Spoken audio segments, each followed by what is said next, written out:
Hello. We are live. Alrighty. Hello. Hello, Okay. Hello, everyone. it's me. We It is, have in fact, you.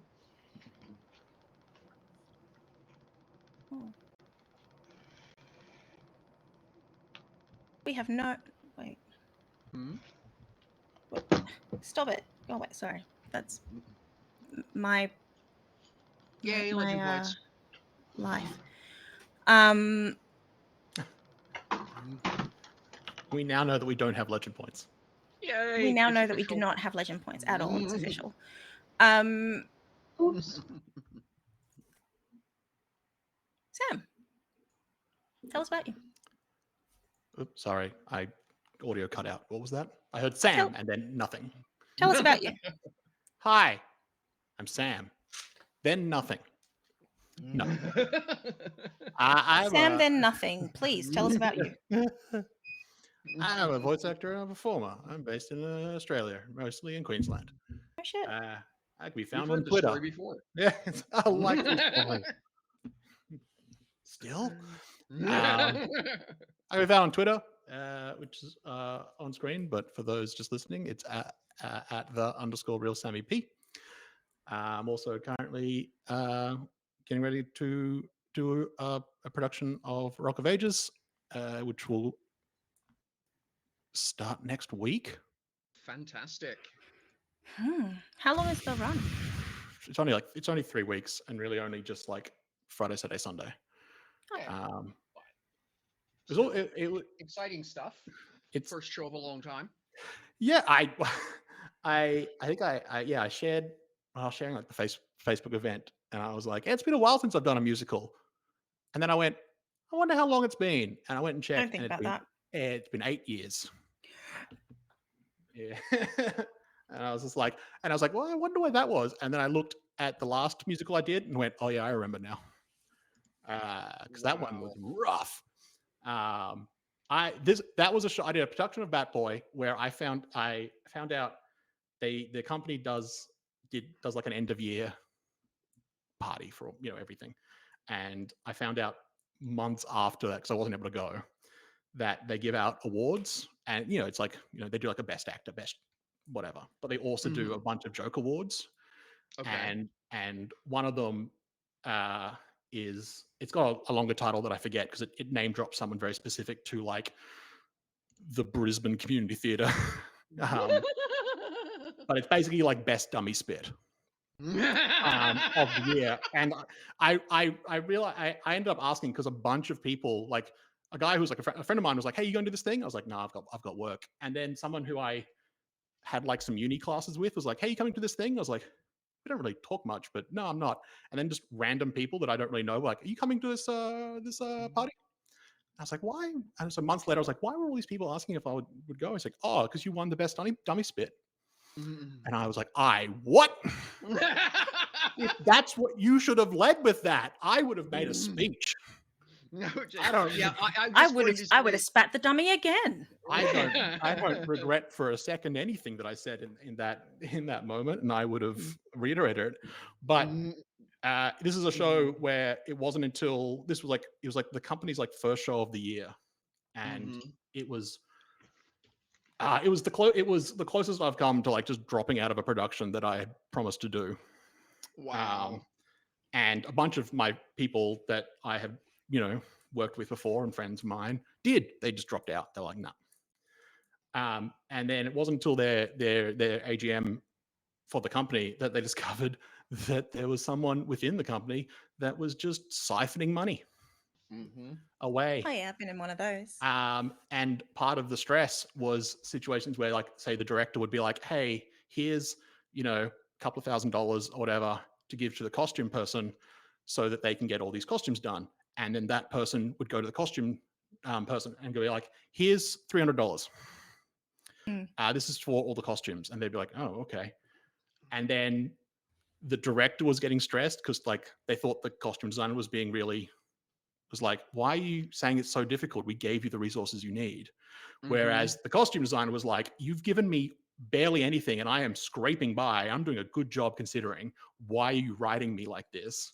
And then that just repeated itself in every level of the show, and it just filtered down, and it was Wow. That's it brutal. was rough. And then we had it was like the final show, and some people enjoy you talk about like final show pranks and stuff, and I'm of the opinion that don't. Yeah. It's like it's like if you must, it can't be obvious, it can't be noticed by the audience. Yes. If you give them a different show, so you have to know that the person you're doing it to it's like essentially it's like if it's any prank, if the person being pranked isn't also in on the joke, you're bullying. Yes. Agreed. Yeah. And people didn't do that in this show, and I expressed that. And then like the stage manager was ventured, and in hindsight, it was probably just because he was also just tired and it was equally stressed as everyone else. Was just like, look, it's just a student production. Don't worry about it so much. And I fucking lost it. Which It was like, is how dare you suggest that after everything and after all the commitment we've put into not that we just give it that this is just a how dare you? And I was like, I'd put that on my wall. Where is it? Can I get is there a trophy? so if you're in the Brisbane area, go see Sam. Sam may yes. have a tantrum. Michelle, tell us about you. Under the category of epic goings off. So yes, how y'all doing? I'm Michel Vaillancourt. I'm doing mostly okay, other than awkward bouts of overenthusiastic writer's muse, which has been doing things like suggesting to me at 3 o'clock in the morning that there was an excellent thing I could be writing right now. But beyond that, life's pretty grand, actually. And even actually including that, life's pretty grand. Yeah. What are you doing? Currently working on a unofficial supplement for Open Legend. Nice. So yeah, 15,000 words in on that project. Been chatting with Great Mustache about it and getting some great help from him. Oh my gosh, amazingly cute dog. Sorry, total disruption. Wellington, tell us. Oh, Yes, exactly. And it snowed today because it's Canada, and we do that here about this time of year. So yes, I'm still an author. I still have three books you can find on Amazon. I'm still running this game, which is fantastic. Y'all haven't thrown me out yet in a sense of self-preservation. And I'm still randomly live streaming on weekends. So there, yes. nice. I'm sorry, throwing you out was an option? Yeah, I didn't think it was either, but we can talk about it later. Danny, tell us, how's Wellington? You're muted. Yeah, all the mute. Well, I'm Danny, and more importantly, this is Wellington. Wellington. I am an actor of the voice and stage variety for the most part, director, violence coordinator, and the most important thing happening in my life right now is that I am quarantined. But no. yeah, the COVID numbers in my house have gone up, but I don't have it, so it's okay. That's good. When you have COVID numbers in your house, that's bad. Okay, Yeah, any COVID number in your house is bad. But you also have a cute dog. It's a non-zero number, and that's very frustrating. But also, Wellington's Gotcha Day anniversary was on Monday, so I've had him for a year now, and Wow, congrats. that's very nice. Yeah. And he now runs the household. He does. He's been running the household for quite some time now, so Amazing. not a surprise. And you shine. You me. I am me, Chantal B. I do many things. I am also roughly 15,000 words into a piece of writing. That is a book that I have to now written entirely on my phone.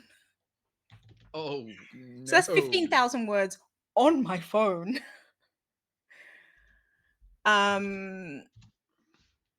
That I only write when I'm feeling tired. The only time that I start writing, I'm like, I'm tired, but I'm not sleeping, so this is what I'm doing now. In chunks of 500 words or more, if I'm that kind of tired and that kind of not doing. I am a writer. None of that writing is actually on my website, which is wordswithcolor.com. Because some writing is potentially paid writing, so I can't just give it away for free. This is just kind of how it is. I have a link tree. I do a load of stuff. Everything is there. I'm here. I'm doing a show at the Opera House called The Lion Queen. So if you have a risque kind of mind and want to hear me speak in a minimum of 3 different accents, possibly more if I fail at said accents, I do also sing in said show and act, because I'm an actor. Feel free to check out the Opera House. Actually, it's the Lion Queen, technically. It's just an apostrophe. Like it stops. They couldn't afford the G, so we got an apostrophe instead. But yeah, that's fun. I go into rehearsal for that next week, which is why we will not be here next week, because I also run tech here. Unless you guys want to run tech, and then you can totally keep playing. I don't know why I assumed that. We'll talk. We'll talk. I thought you meant unless we wanted to run tech for the show that you were doing at the Opera House. And the part of me that misses being outside went, I miss tech. Heck. I have a 7-day week next week. It's not going to be fun. Exhilarating. Plus 3 days worth of client time also rolled into that 7 days of time. I will sleep when I get to the 12th of December. That's when I will sleep, on the 12th of December. Should we play a game? Yes, let's play a game. Yeah, right. I'll run an intro because waffling time is over.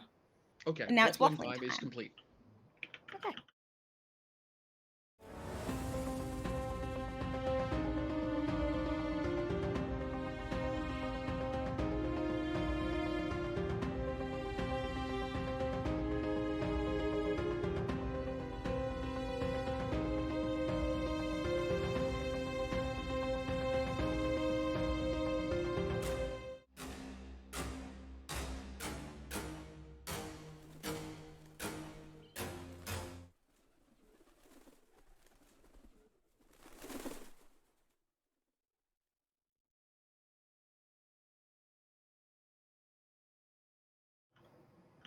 Hello.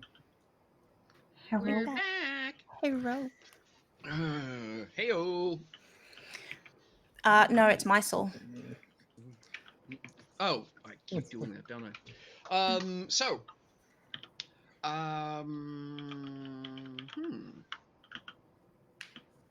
So obviously, there's a dark and absent box. The part of Spider is being played by 2 very small chirpy birds, which are currently hanging upside down off of Kazra. So turns out then they can't figure out a webcam. Kelsey, please. So yeah, well, let's actually start with Kazra. How's Kaz? How's Kazra doing? Don't look perplexed. You're here to play a game. I'm asking you gaming-type questions. Oh, wow! Someone's spicy today. Ooh, it's the spicy Canadian today. It's the spicy one. Intro and the attacks begin. I don't remember, and I'm a guest. I'm a guest. been here too Be long. nice. You've been here 3 times. You're part of the family. Sorry. Be nice to me. I've been here for Be nice to me. It's been 2 weeks. I don't remember. It was a big fight. I was dead for a while. You were dead. You I was weren't dead dead. for a little You while. had at Yeah. least 1 hit point. Yeah.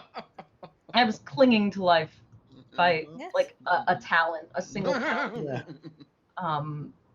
I got my bird friends now. Kaz is sure. Kaz is, yep, sure. What we're doing. Okay? Now we're in it. Okay? Let's do it. Okay? All right.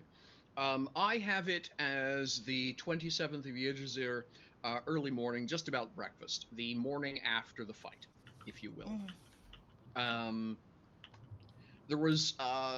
There had been some conversation the evening previous about what had happened when you were all locked into your individual little boxes of hell, and you had all sort of had your moments of talking about what it was that had been, that had dropped you out of the game, as it were, so harshly for that.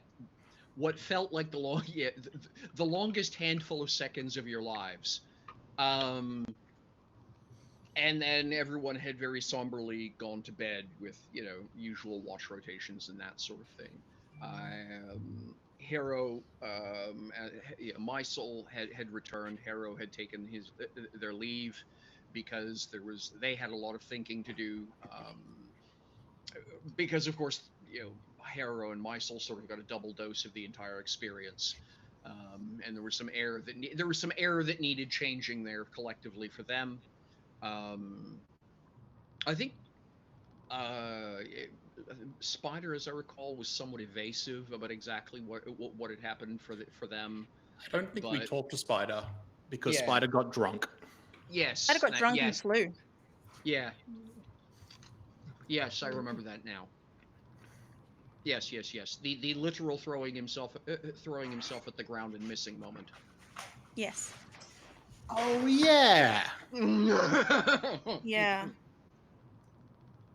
Spider did a Douglas Adams. Yes, a very drunk and half-naked Spider pulled a Douglas Adams and scared the heck out of 2 birds in a Kazra. Yeah. Don't we all? Which brings us to a hangover. In 2 very surly, overly large, 6-legged water buffaloids, who are being very, very loud this morning, or at least that's Spider's take on the entire experience.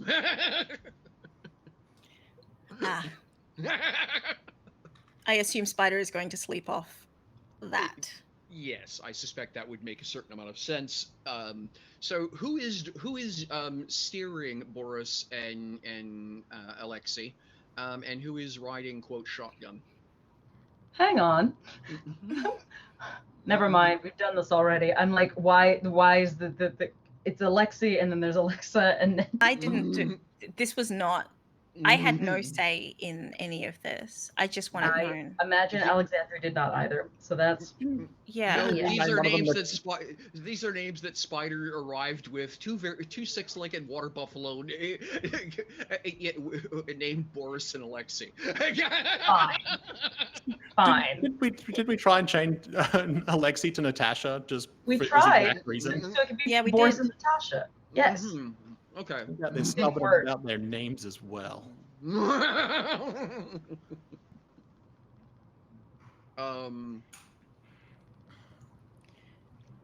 So we're headed.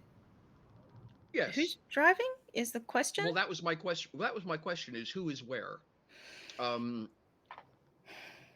Alexandria will drive. All right. Can she? Also, you have a stone golem trotting along behind the cart. Yes.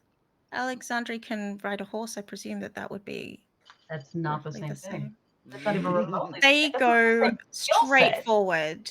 They go straight forward. They're on cruise control. Is that what she thinks is happening? Because that explains a lot, actually. What happens is they go into cruise control, She just has to tell them which direction to go in. So she's vaguely directed them in a direction, and they're on cruise control.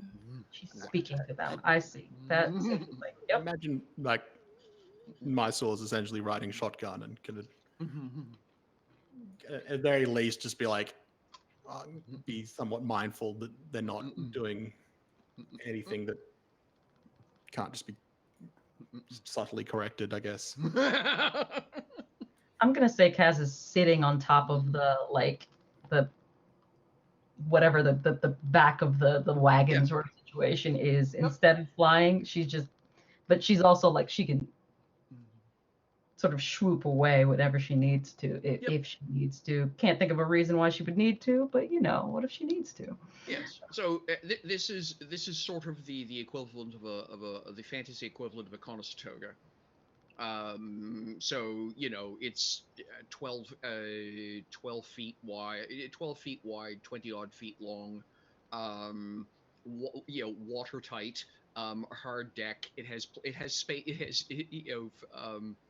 and then a cloth sunshade hoop over top of it. So there is a space up front to sit for the folks steering and managing, and then yes, there's easily the equivalent of a spot on the back for you to be perched.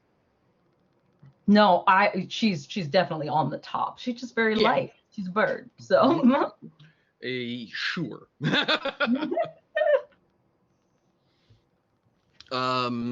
Yeah, sorry, I'd also rolled. Thank you, Great Mustache. I'd rolled back from my microphone a bit.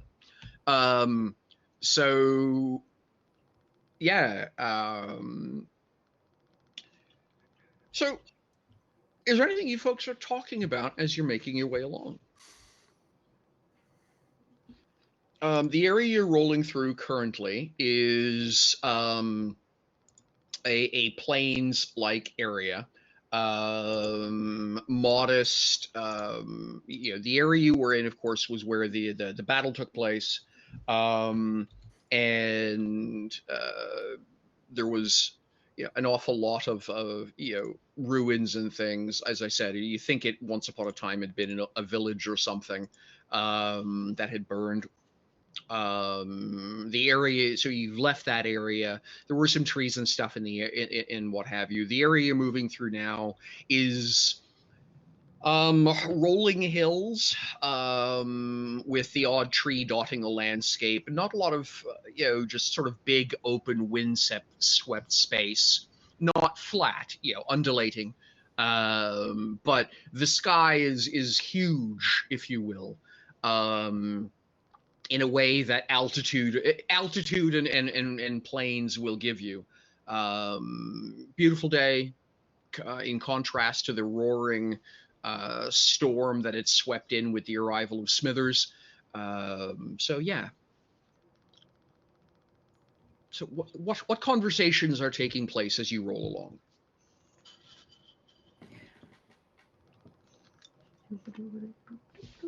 I mean, Alexandra's driving, so she doesn't have to. Agreed. Cass was just watching very closely that the driving is happening. Like, I mean, not gonna lie, that's why she's sitting up there. She can fly. She doesn't need to be. Sure. I mean, Alexandra would talk about that. You did ask me not to fly. You said it would be safer if I stayed lower to the ground for at least a little while, and I am lower to the ground. I'm just not coming down any further. You can choose at any point to take control of the cart if you'd like to. No. The difference between me and you is that I know I can't drive.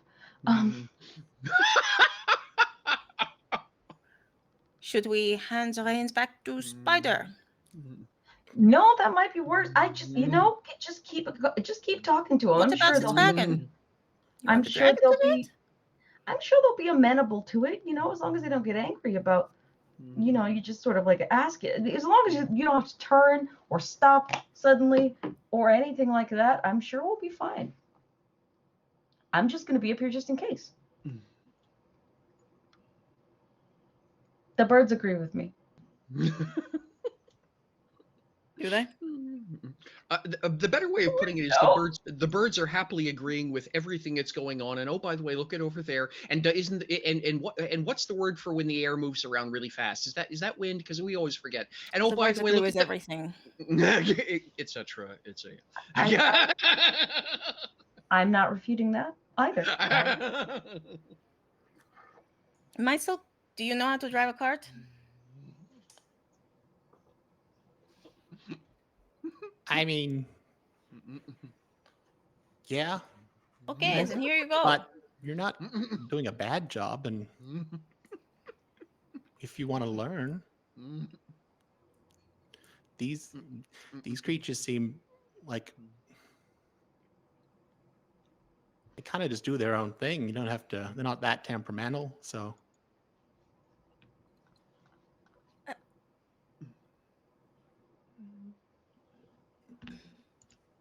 You know what?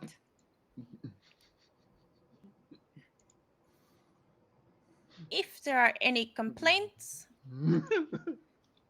register them somewhere else. No one's complaining. You But asked. they're staring. I'm staring at the open space out in front of us, and if you can see me staring at anything, then you're not doing the driving right. Because you're supposed to be watching the road. It's very difficult when there is a backseat driver. I'm being quiet. I'm staying up here. Keep focus. Just focus. I am focused. She's gonna like lay down on top of the big thing, so like you can't even hear it like over the top anymore. Okay. Okay. You folks will progress along with minor comedic interludes without any real problem whatsoever throughout the entire day, up until getting to about supper time. What happened at supper time? Just before then. Yes.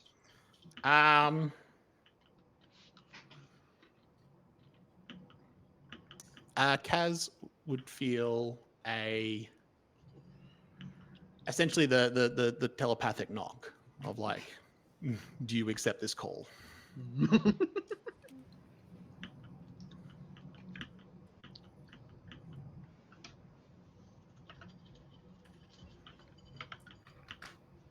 Do you accept the call, Kaz? I will accept the call. It is collect. There is a cost. No. I don't have, No. I don't have any of that kind of money. I don't know what crypto you need for this, but I don't have it. It's psychological money, and I don't have any. I'm afraid I'm broke. Somebody else should answer the phone. Oh. I think it's for you guys. I just live. I just work here. Yeah, if you accept it, obviously you hear it in your head. Mm-hmm. It's just, hi, I just wanted to,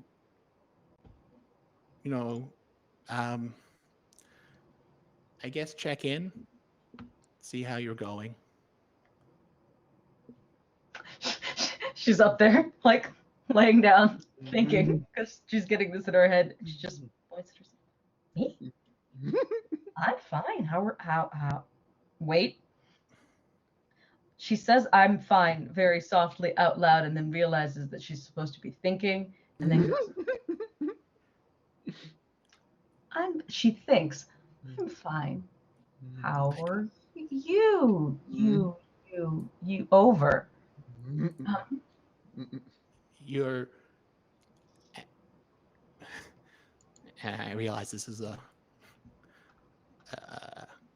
odd turn of phrase for this particular moment.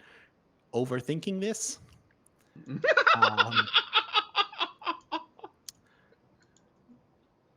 I can concentrate really hard on not overthinking it, but I think I'll just start talking out loud again. Well, I didn't want to pressure you in case you didn't want to talk to everyone, I guess. But it occurred to me that, I mean, a lot's happened. And I mean, if you're asking how I'm doing, I'm reeling a little from it all. And my perspective is obviously a little different. You've been doing this for, I mean, a couple of days ago, you hadn't even met us. That's very true. That is very true. Like, I'm a 12-year-old who's over 1,500 years old, and this is still kind of crazy for me.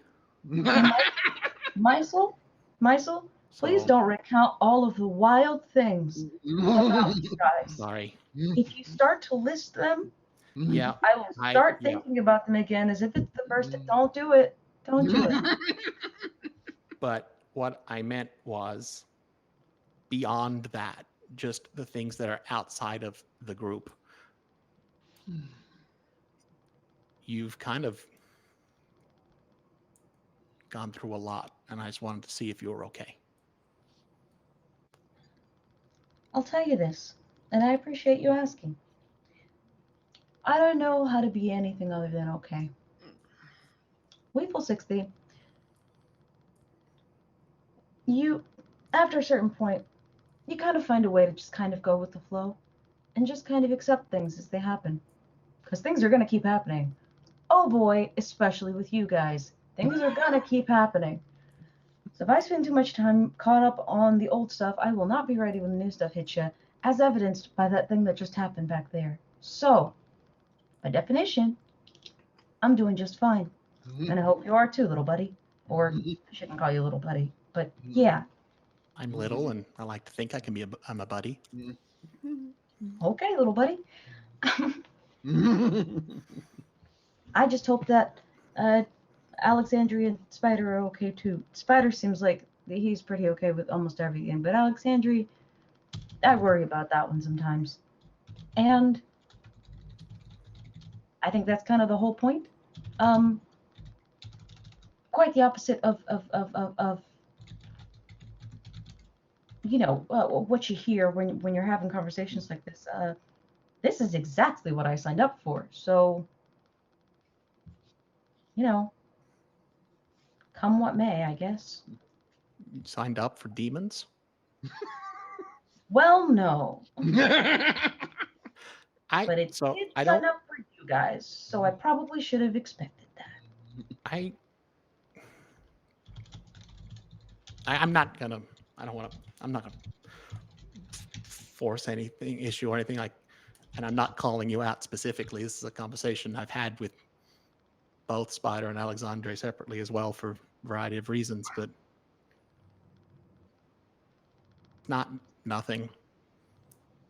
Like, you can laugh about how crazy it is, but we just went up against a demon. Yeah, we did. That's not something most people walk away from. So the fact that we did is testament to us, but also I have an understanding of what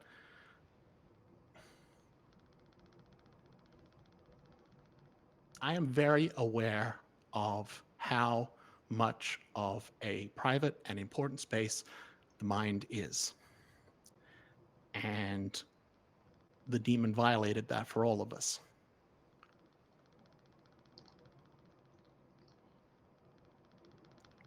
I get that it's not nothing. And it's not necessarily a good idea to ignore that it's not nothing. But at the same time, everyone is obviously different, and don't want to assume anything. But- think, You know, as I said a couple of days ago, you were just asked to go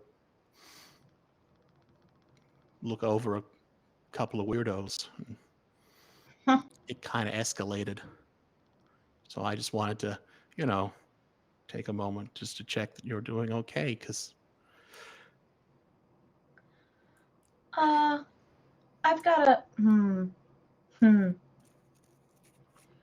my philosophy about these things is to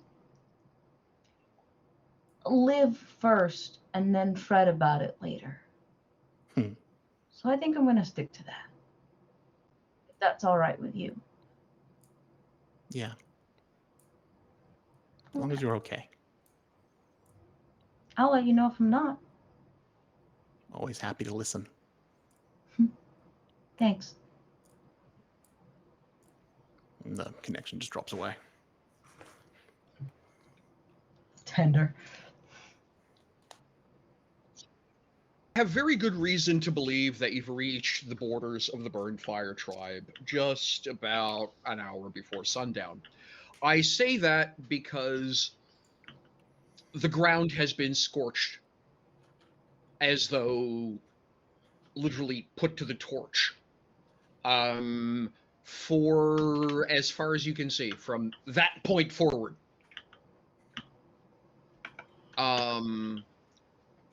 And Boris and Alexei grind to a halt and peer very cautiously at the line of burnt grass, and then try walking backwards, which is really, really awkward for something with 6 legs, particularly when connected to something the size of a Conestoga wagon.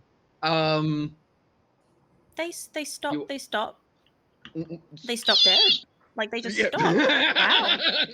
Even them, they take ages to stop. So they don't stop past it. They stop at it. Yes. Like just That's important to them. all 6 legs full of stern. Good for them, you know? You ever watched a bison wagon drift? Now I have. Fast and Furious Bison Drift. My new band, Bison Wagon Drift.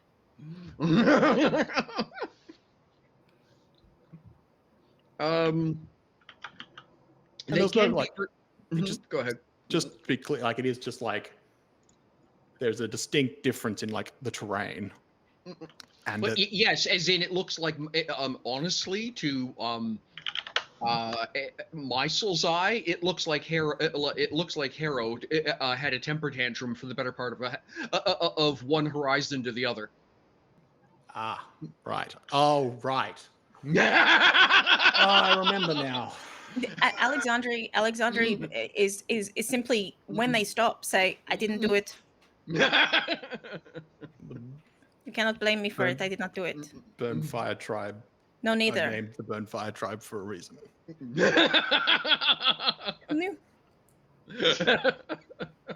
I will actually double check. I want to just, it's essentially just like telepathically link with the creature enough to be like understand what the motivation was. I'm just gonna double check. I think telepathy can do. Yes.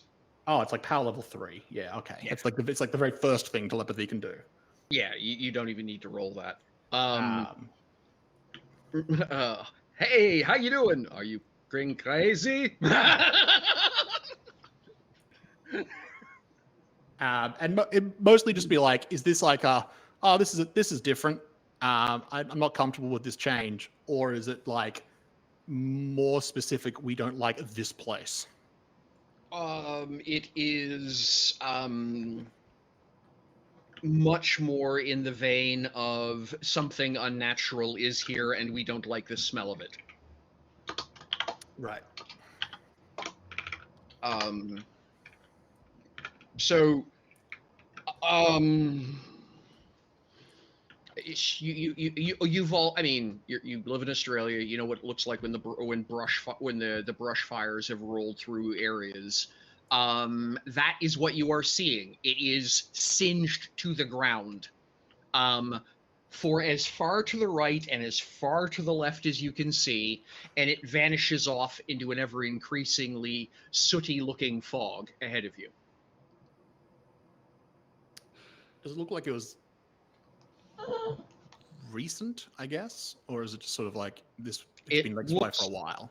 It looks, I mean, you know, with it, you know, it's not like you're a druid or a ranger, as it were, but you know, there's dust swirling with the breeze, everything, you know, there's no heat emanating up off the ground or anything like that. You would guess it's been this way for a while. Right. Like, is there any kind of sign of like regrowth? None. Yeah. Okay. There was a, what did I use? There was a burn I tried that one time that was great, that showed me all of the ghosts in detection. Well, Delta. Yeah, Glitter Delta Cove. Yes. Glitter Delta yes. Cove. That's right. Was it detection? Yes. May I? But yeah, detection? Mysel makes that point. Is it's like, so the animals feel like this place is wrong. I also feel like this place is wrong. May I make this roll? Certainly. What do you need? What is it you were trying to do? I want to know. So, detection gives you vision that shows you colored auras based on what is in the area. In Glitter Delta Cove, it showed me that there was a whole load of death. Right. Yes. I'm just curious as to whether it's holy, unholy, life, death, or magic that is sort of keeping the earth like this. Okay, so no roll required. You're not under combat conditions. You are basically, you have as long as you want to do this. So you can just kind of settle, you know, sort of let the vibe permeate upwards through into you, and you begin to see the world around you unfold in these otherworldly colors. It is a combination of magic and death, which are suppressing growth. This place was not just burned, it was, for lack of a better way of putting it, expunged. Yeah.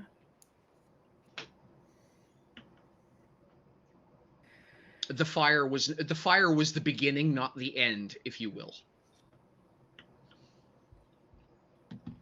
It would, yeah. So the natural regrowth of the plants and what have you are being artificially suppressed. Oh, and the fog bank ahead of you is also has echoes of magic, and death isn't the right word for it, but something else in that vein.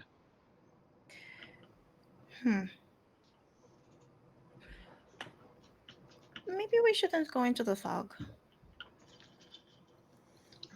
Does the fog just extend? Yeah. It runs parallel to the edge of the burn mark. Yeah. In fact, now that you're all paying a little bit more attention and looking around, you realize that the fog starts at the burn mark. Yeah. It just gets progressively thicker as you move further into the area that has been burned. Or expunged, if you will. I kind of agree with you there about not going into the fog, but I wonder. And actually, I'm gonna have Cass just sort of take off and see if she can like go up farther enough to get over it, or see like how far out it goes if she can get to the top of it. But yeah, the fog is like most fogs, actually hugs the ground. You suspect if Heo was here, and stuck his, sort of periscoped his neck as high up as his head would be out of it, or just cruising through the top of it, a la shark fin. What's beyond it? Well, that's the fancy part. It looks like it's the better part of 2 or 3 kilometers wide that has been scorched like this. And then it goes basically back to normal with very little fanfare. Rolling green grass, see some trees. If you want to roll really high perception, you may see some other stuff, but for lack of a better, like, just at a glance, it's like there's this ribbon drawn across the almost like like a heavy, almost tar paint has been just over the landscape, and it's just gone. And it's just like horizontally speaking, like we couldn't go around it. It's kind of as far in either direction as we can see. Well, so from where you folks are right now,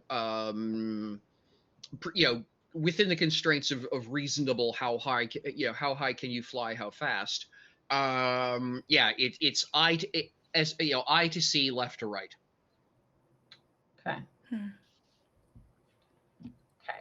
Kaz will come back down and relay this information. I can't see anything through the fog, though, can I? Like, there's no like big monster. Cool. No. While Kaz is doing this, Monster's gonna hop down off the wagon and approach like where the burned edge is, and he's gonna sort of like kneel down and get like a handful of this scorched earth, and it's kind of just like rolling it in his hand and sort of letting it fall. And I'm just going to essentially use precognition. I can. The soil is roll, completely. But he just basically wants to know why. Yeah, the soil is completely inert. You feel that as it tumbles through your fingers. It's not soil anymore. It's more like powder. It's completely sterile. It's granules. It's baked sand, only not so pleasant. Right. And sure, recognition. You can roll to get a power level if you want to get like a sense of detail. What would an average roll for you be? I'd probably get at least power level 5, which is single question, 1 or 2 sentences, and really all he's just like, he's like, why was this done, essentially? Sure. So you will be treated to a flash of vision of it's 3 or 4 things that go snap, snap, snap, one after the other. It implies a continuity of events, but you are left with a sensation that there's a lot of time in between each one of the images, which almost like flash bulbs in front of your eyes. The first thing you see is the airship. You've seen it before in prior vision, right? And you see it spiraling wildly out of control with smoke billowing off to one side. And then the next thing you see is a very shamanistic looking or druidistic looking orc, chiseled, wearied, old, scarred, talking with a very young looking sky captain. And the only thing you hear is, "We will hold the way." It's said in Orcish. And then the next thing you see is it's Jericho, for lack of a better way of putting it. It's this procession of orcs who are casting and throwing powder into the air and chanting, and they're carrying flaming braziers, and it's a procession of possibly a dozen orcs in ceremonial dress walking along, sort of line abreast, chanting and going on. And as they walk along, the ground withering beneath their feet. And then you see another image of a group of gnolls or goblins or something like that. You're still not kind of fuzzy on the difference. Sneaking up to the edge, and you can, and it's the Khazra eye view of what happens. Is you sort of see them crawling. It's night. It's dark. They're sneaking into the orc territories. They have a great raid planned, and they slowly become progressively more and more lost until they eventually, over the span of what feels like a very long time, wobble their way out the other side, having gone nowhere near the actual orc encampment in the area. And the last thing you see is a group of humans who get up to the edge, and none of their horses will progress forward. And it's Confederate.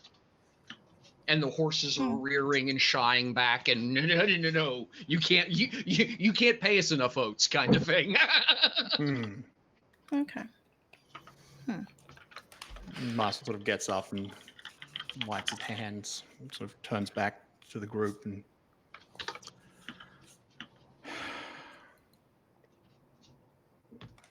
they're keeping people away from the airship. That makes I sense. think we should. I'm going to try and announce us. Huh. Okay. And that's where we'll take a break because we need to. Yep.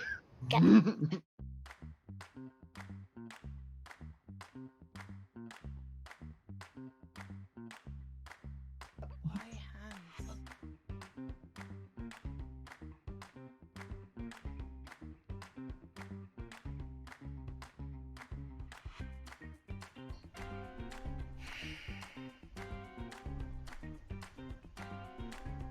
Have you considered that you might like a disguise that doesn't involve being wrapped up in veils?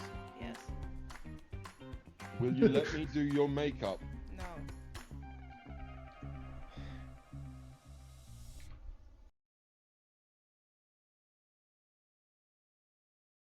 You... Think don't be afraid. You look like you need a ride. You look like you need a ride. I'm here to help, but I don't think that I can fit your friend there. Can you ask them if they are going to eat me? Depends In on that your case- answer.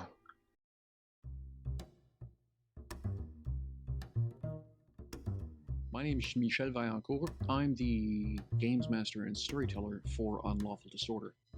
I've been asked to give a summary of events of the game, but that seems a little strange because, well, that's the job of the players.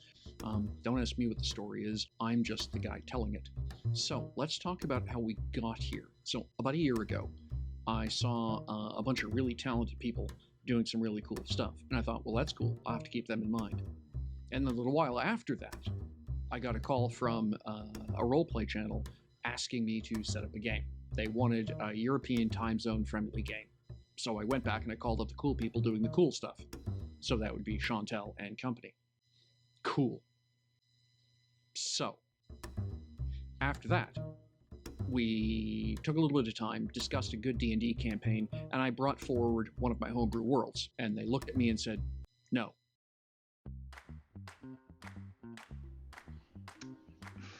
You're sure he's not gonna eat me? He's not gonna eat you. Okay, I'm a friend then. Depends In on that your case, answer.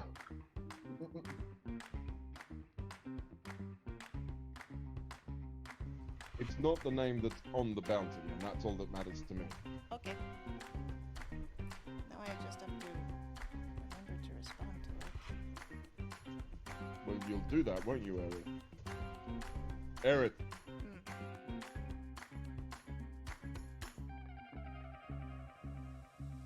Are you going to eat them?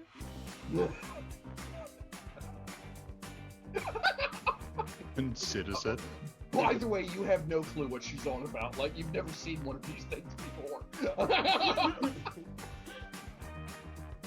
He's a vegan! Oh, what? Definitely don't know what that is.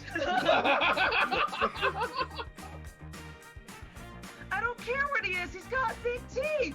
You do have big teeth. Not incorrect. Hero's grasp of the trade tongue is Oh, body. do you? Oh, do you? What do you eat them?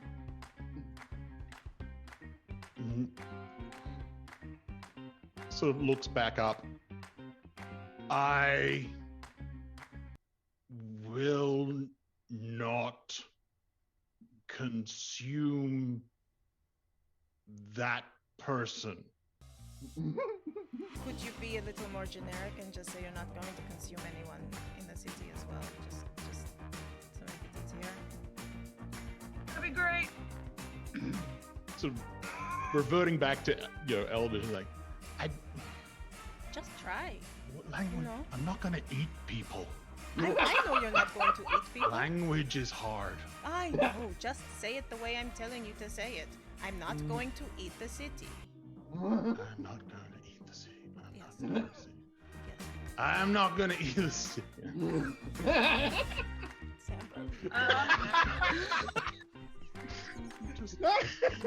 bro. Mental image got too funny.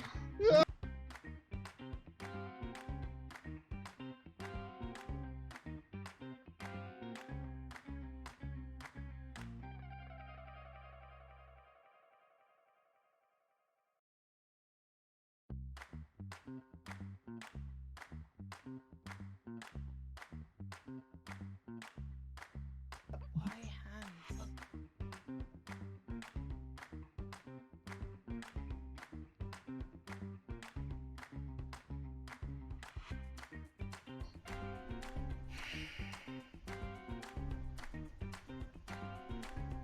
Have you considered that you might like a disguise that doesn't involve being wrapped up in veils? Yes. Will you let me do your makeup? No.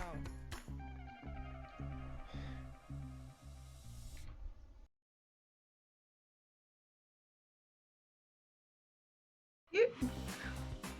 Think don't be afraid. You look like you need a ride. You look like you need a ride. I'm here to help, but I don't think that I can fit your friend there. Can you ask them if they are going to eat me? Depends In on that your case- answer.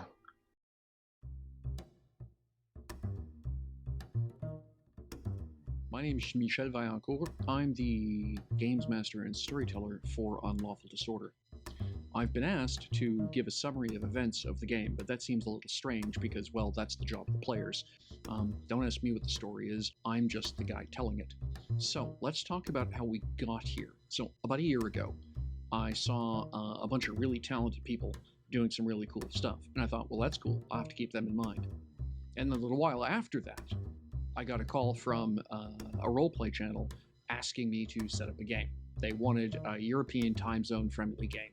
So I went back and I called up the cool people doing the cool stuff. So that would be Chantel and company. Cool.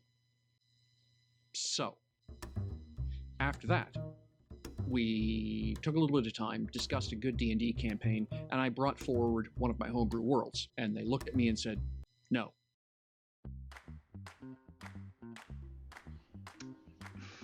You're sure he's not gonna eat me? He's not gonna eat you. Okay, I'm a friend then. Depends in on that your case, answer.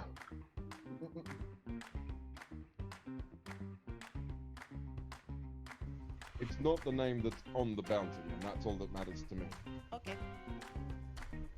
Now I just have to remember to respond to it.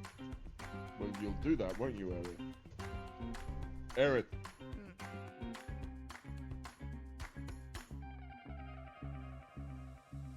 Are you going to eat them?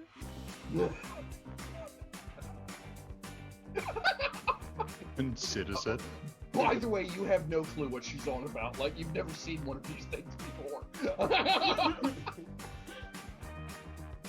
He's a vegan! Oh, what? Definitely don't know what that is. I don't care what he is. He's got big teeth. You do have big teeth. Nothing. Theo's grasp of the trade tongue is Oh, body. do you? Oh, do you? What do you eat them?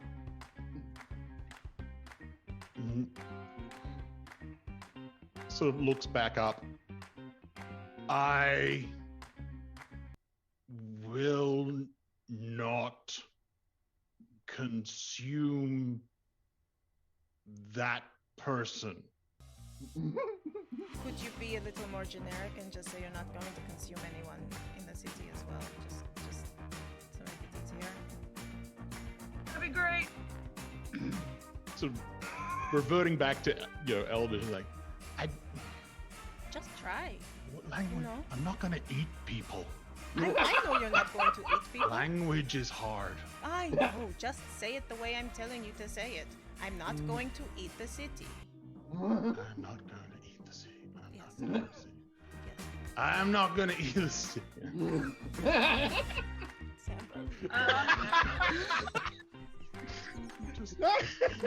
Mental image got too funny.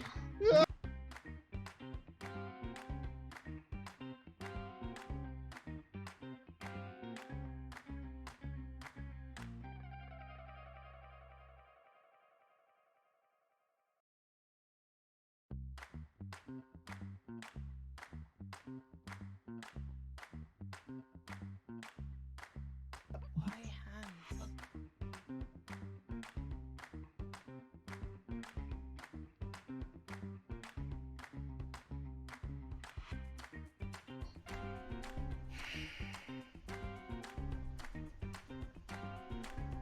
Have you considered that you might like a disguise that doesn't involve being wrapped up in veils? Yes. Will you let me do your makeup? No.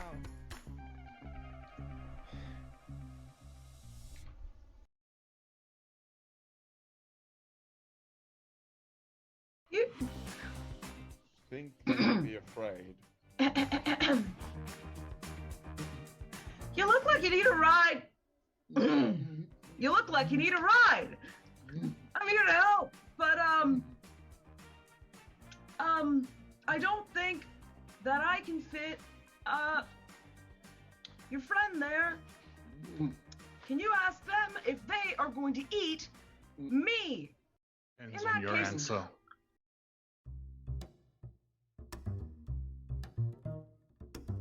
My name is Michel Vaillancourt. I'm the games master and storyteller for Unlawful Disorder. I've been asked to give a summary of events of the game, but that seems a little strange because, well, that's the job of the players. Don't ask me what the story is, I'm just the guy telling it. So, let's talk about how we got here. So, about a year ago, I saw a bunch of really talented people doing some really cool stuff, and I thought, well, that's cool, I'll have to keep them in mind. And a little while after that, I got a call from a roleplay channel asking me to set up a game. They wanted a European time zone friendly game. So I went back and I called up the cool people doing the cool stuff. So that would be Chantel and company. Cool. So, after that, we took... We're back. Heyo, Surprises as me. opposed to Harrow, as Oh, opposed no, to Harrow, it's Heyo. which are all different things. Yes. Heyo. Harrow is a place in the UK. Heyo is a dragon. Heyo Yes. is also a greeting. Yes. Harrow is also a is also a way of feeling. of tilling. Yes. Oh, and feeling. Feeling. Yes. I do like that the name is pronounced in like 3 or 4 different ways by different people.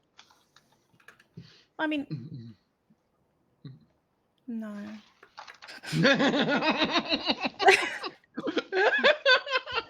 I'm amused by it. I don't. No. I don't know what to say. I don't have anything. So, are you going to lumber off into the darkness, or the small? Well, actually, you're going to lumber off into the darkness anyway, because it's supper time, and so it will be getting dark in a couple of hours anyway. And you've got a couple of kilometers to cross of Plainsland, so it's going to take you about that long anyway. And then there's the entire Fog O Doom thing, and all that stuff. So, what's the plan? Well, So as Marcel said, it's like this has been set up to keep people away from the airship, and that he's going to sort of announce their presence essentially. And so I imagine kind of like knock knock, dragon calling. Well, I mean, like we did talk about potentially, like with the little nose, like maybe if they like fire, we'll just introduce dragon. This is more of a sort of like wide, like trying to use essentially probably I imagine probably the spying bane technically, but just this wide spectrum pulse of just like I need to find people. But like they saw, so Meister saw this chief figure. Yes. But that was 40 or so years ago that he was seeing. So looking for essentially them or someone similar with that same, I guess, presence of leadership, to be able to sort of contact them and just be like, hi, this is who we are and what we're doing. Want to give you a heads up. And so there are no hurt feelings and possible magical ramifications. Also, we have the grandchild. I'm sorry. We have what? The grandchild. Grandchild. Oh, I thought it was like the grandchild's snoring supposed to be the grandchild. I was like, who's the grandchild? Yeah, Mysore just like, by the way. Don't worry, I'm known in these parts. No. But like they don't. I mean, good luck with that. We don't know if they necessarily know the same people. But go for it. Have fun. We'll see. It'll be fun. Mysore knows that they maybe we'll die. That they are specific. They did this specifically as a favor to Lucas Edgewater Senior. Yeah, but Lucas Edgewater Senior would not necessarily know any of this situation. Oh, you mean the grandchild of Lucas Edgewater Senior? Yes. Very good. Thank you. That's the grandchild. Sorry. Thank you. That's what I needed. Sorry. I was confused. And there was much confuzzle. We have so many people that are grandchildren of. Yeah. All of us. You're not. It's almost like it's almost like this is a fantasy novel where all the grandchildren are important. It's almost like all of you. There are grandparents. There are parents. Your parents had parents. Wow. Well, they could know your grandparents. That's the fun thing, right? I don't want to talk about that. We're not here to talk about that part. Okay. I'm the exception. Yeah. The exception. All right. So Mysel's gonna go ding dong. Dragon calling. Small child. Essentially, Millennium like find person and then use telepathy to very respectfully be like, hi. So but at the moment it's just sort of sweeping the area to find the person to attune to, I guess, the person to contact.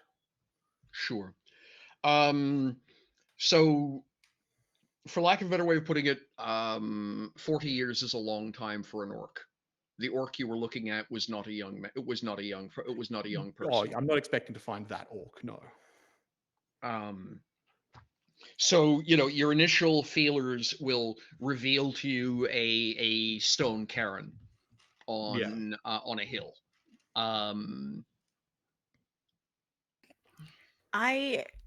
You said what I would pronounce a stone cairn, but you said Karen, and I was like, a stone cairn? What does a stone cairn look like? The mental imagery was very good. The mental imagery was so strong, and I... Okay, so how are you pronouncing it? Cairn. Cairn? Cairn. Cairn. Cairn. Yeah, I know what... Okay, so here's the problem. I learned it by phoneticking it while I was reading books, Yeah. and so so Karen, are you rolling the R or flattening the R? Flat R. So Because Karen. I'm speaking in English. So Okay. Yeah. Okay. This is the francophone having problem. CAIRN. Yeah. Can. No, but the spelling doesn't. You Karen. can't spell it. The Karen. spelling it doesn't help. The No. spelling Karen. That's why I changed the spelling to make it Oh. pronounceable. Yeah, okay. CAIRN is Ken. Karen. Yeah. Karen. Okay. Yep, Got yep. it. All right. So yes.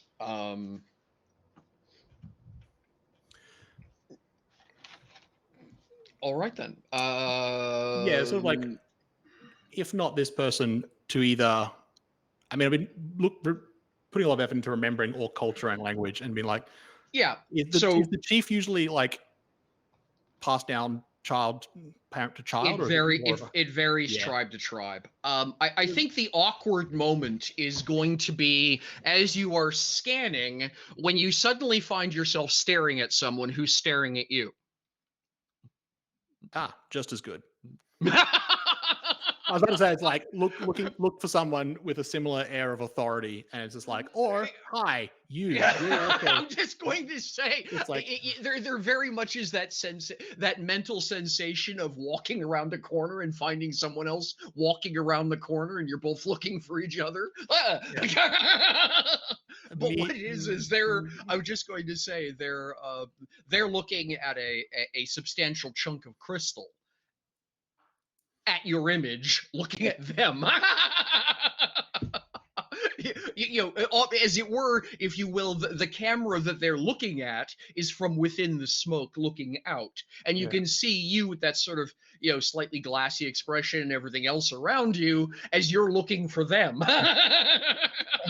See, it very much has that feel, like I say.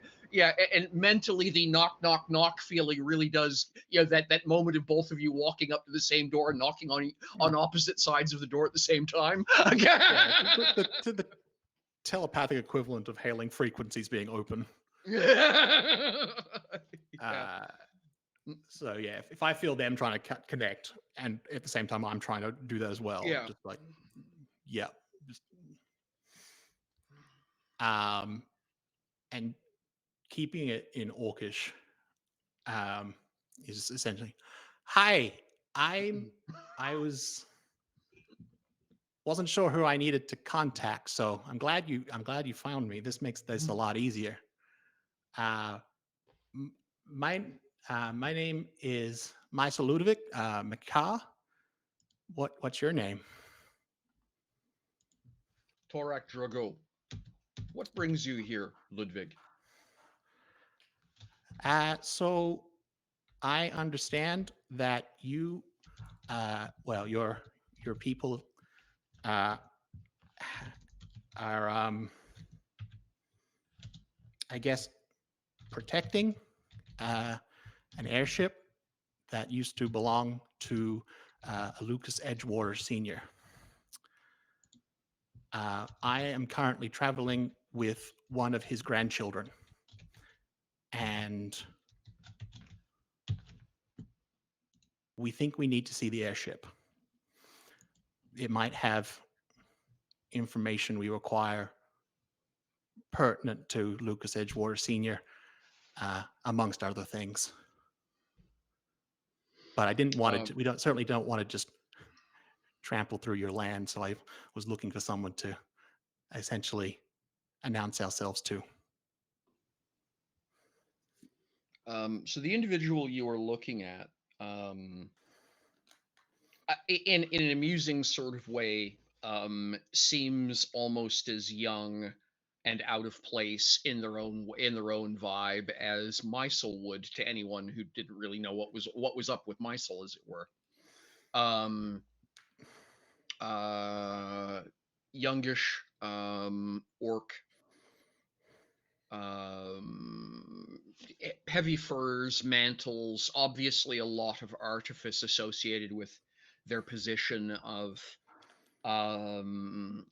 vizier or watchkeeper, or whatever phrase you want to use, whatever the translation roughly works out to be.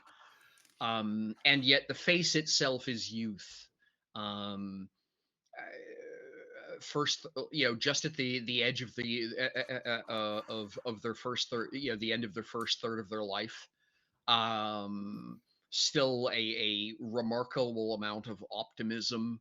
A face that hasn't seen a lot of seasons or a lot of pain yet. Sharp eyes. Sort of this kind of almost garnet tone to them. But not in an unpleasant way. Just orc and eyes tend to deepen in color as age goes on. So the eyes seem much older than the rest of them is, for lack of a better way of putting it. The eyes are that deep garnet you would expect of a much older orc. But the rest of the rest of them is is obvious, like I say, first third of their life at most. Orcs, by the way, usually top out at 60 years, just for perspective. And so so relatively young, even by human standards. But humans will wander somewhere in the 80 to 100 range, in terms of age. Orcs are noticeably shorter span than that.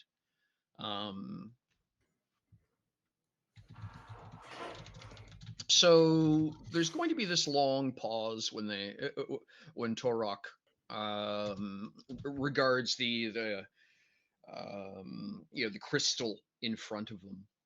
Folds fairly solid arms over his chest, and there's candles around them, various things. All of them. The candles are all any color except white. In terms of the light they produce, it's obviously part of the seeing ritual that they're channeling. They created this sort of space where they can see through space, if you will.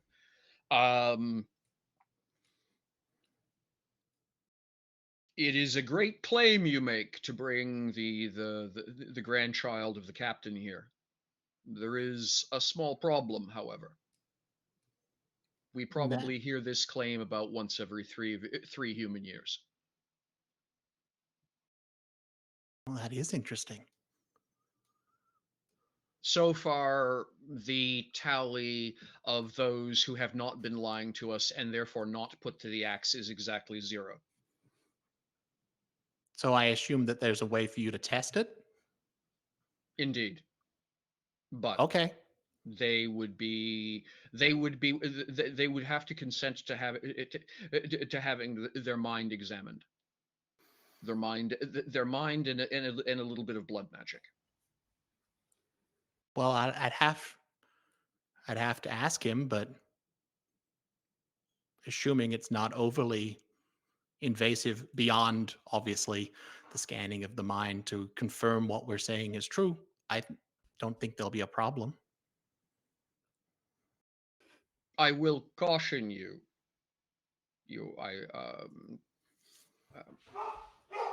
I was not joking about put to the axe. I would request that you stay where you are until dawn. Speak to the individual that is the claimant. Ensure they understand, as well as any that would travel, and we will send someone to get you in the morning. Okay. Be ready to travel with the dawn. I just so we're clear, I was never at any point assuming you weren't completely serious about being put to the axe. Excellent. So I don't want you to think that I wasn't taking that seriously when I answered quickly, I guess. Muscle said, "Did I blink?" There's going to be a pause. The problem with orc smiles is they're inherently not to human fashion standards, because it just shows an awful lot of tusk for a moment. And we have heard pleas of ignorance in the past. They fell on deaf ears. I just wanted to make sure there were no misunderstandings. I appreciate that. Thank you. We will. Presuming you are still there, we will see you at dawn. Okay. and the candles start to go out, like from behind him all the way around, and as they do, his image fades. Mysel just returns. When- Again, sort of I have a refocus. question. When Mysel does things like this, does he speak out loud, or is it just telepathic? It Does he just- talk, that like, would've been- is that the would've been- preference in his head or out loud? I think that has to be telepathic for that communication to even work. No, but what I mean is, like, does he think what he's saying and say it out loud, or does he just think what he's saying? Does that make sense? Oh, right. No, it's all internal. He doesn't say it out loud. Okay, he doesn't say it out loud. Okay, cool. Like he could, potentially carry. He could, but he doesn't. Like he need to. could. Like he could have a conversation as him in out loud while having a telepathic communication with someone else, but that would be like talking to two people at the same time. Yeah, that's not what I meant. Yeah, is it the cell phone effect where it's very obvious? Everyone standing around Mysel can hear Mysel's part of the conversation, but not the other half. Yes, that's what I was Yeah, asking he's about. I wasn't asking. It's not about. There wouldn't be a whether or not external he's kind of. Yeah. Okay. part of that Cool. conversation when he's doing that. But he sort of returns and turns, I guess, to Alexandre and Kazra and Spider if Spider is up. Well, yes. Spiders, once everything had ground to a halt, there was a certain level of consternation about having ground to a halt. Then Spider would have roused himself and is currently doing Spider things, trying to figure out if there's any way that they can contribute in circumnavigating or circumventing yon obvious massive protective ward. So I couldn't find the person I was looking for, which isn't surprising given the time space. But plan B was to find someone else, or, as what happened, get myself noticed. So I had a conversation with a young, I assume, Charmin, Turak Dadro, and they're going to come to us. They don't want us to meet them. They were going to come to us. I forget how long he said. It was like in the morning. Was that? First light. Immediately At dawn. Yeah, immediately blanked on the time scale. Yeah. So they'll meet us at dawn. And I guess it is a kind of good news, bad news situation. Good news. They have a way to confirm that Spider is related to Lucas Edgewater Sr. Bad news, if they think that we're lying about that, they're going to kill all of us. Well, you may isn't it presume lucky that for there's us? you may presume that right about here there's a very heavily a slightly Cockney accented. So you're so if I turn out to be a fake, they're going to axe the lot of us, or if they get it wrong and they think I'm a fake. When he's like, they're going to axe a lot of us, like that was literally how they put it. Yes. And he was very nice to make sure that I was clear on the fact that he was not kidding, and he was not talking in hyperbole. That he knows very much they will just cut us all down. But interestingly, they apparently get someone trying to claim to be the descendant of Lucas Edgewater Sr. Every few years. So they've had a lot, and the current success rate is 0. There's going to be this ... moment hanging in the air over Spider's head. Yeah, obviously enough, I'll let Jamie do the talking when they're back next week. But you may presume there's going to be a what? I had a similar thought. Yes. You're muted. I mean, unless Lucas and Spider have cousins they don't know about, I can't see why that would be. I mean, but so we don't have a problem, right? Spider knows who he is. Spider is the grandchild of Lucas Edgewater Sr.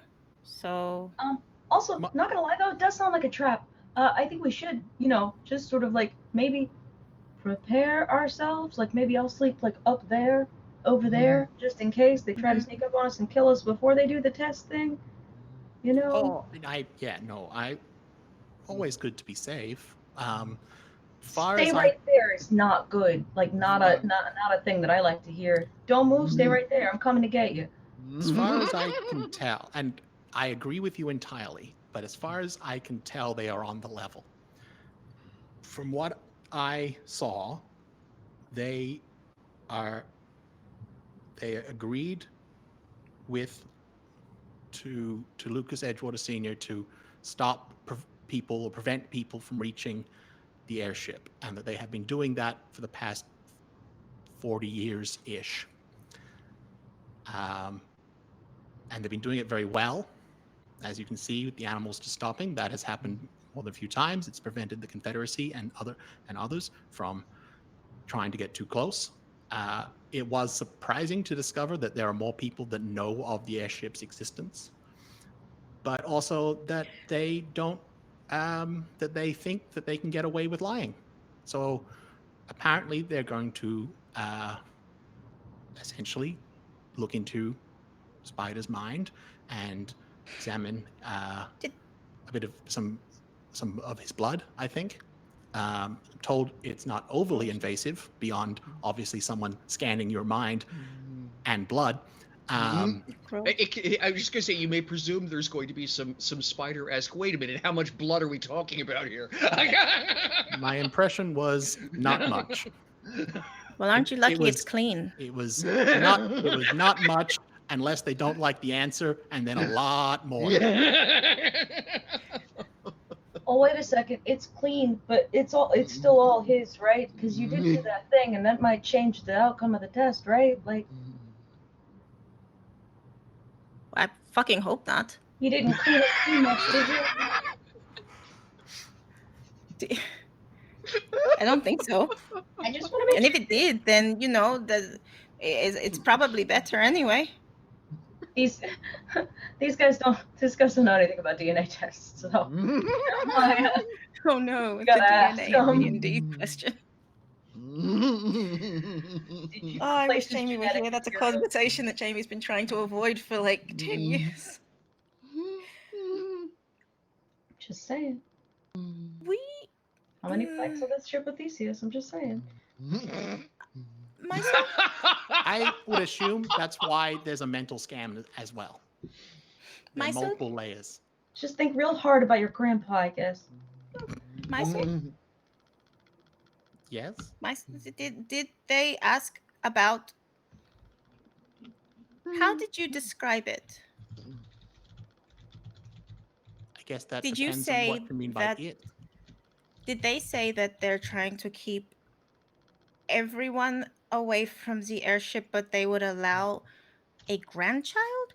Or did they say they would allow someone that is a descendant of So Lucas Edgewater Sr. didn't discuss their deal with Lucas Edgewater. How to describe it? Can you ask them? So, well, so essentially, as I've said before, I can kind of,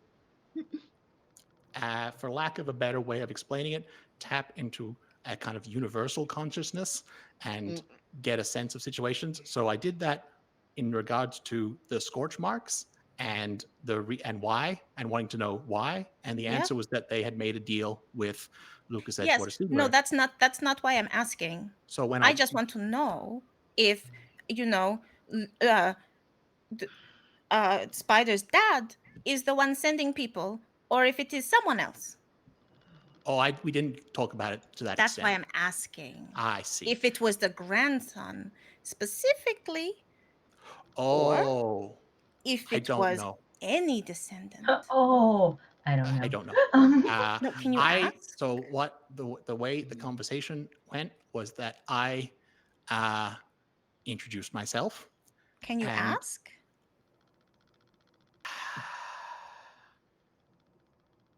Sounds like a I no. could, I guess. I could go Um, ask.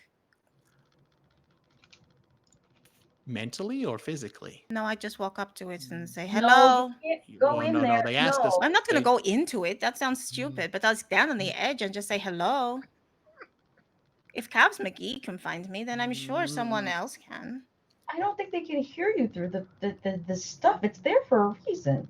I'm pretty loud. That's why I'm supposed to wake up people, right? If they're scanning us, they can hear us. I don't know if they are. If anybody should say hello, it's Spider. You're not the grandchild. What if they decide to put you to the axe? I told them that I was traveling with one of Lucas Senior's grandchildren, and that we had been led to believe, well, that they were wanting to go to the airship, and that we were led to believe that it would help us with information about Lucas Edgewater Senior and possibly other things as well. And they seemed very amenable to the idea of a grandchild doing that, but also made the point that people have tried that before and it hasn't gone well for them because they have a way of checking if that is actually the case. Yes. So but that is but not. I hadn't considered asking if it was specific to grandchildren or just relatives of, and I can check if you would like. Yes. Yes. Okay. Because I don't want to get into a situation where, like, we go in there and then it turns out that his dad, no offense, Spider, but your dad's an ass, wants to follow or something, or but he's not supposed to. I don't know. Okay. To try and find the shaman again. Sure. And then again, as your target number is going to be a 30. fun. For lack of a better way of putting it, they have raised shields. Yeah.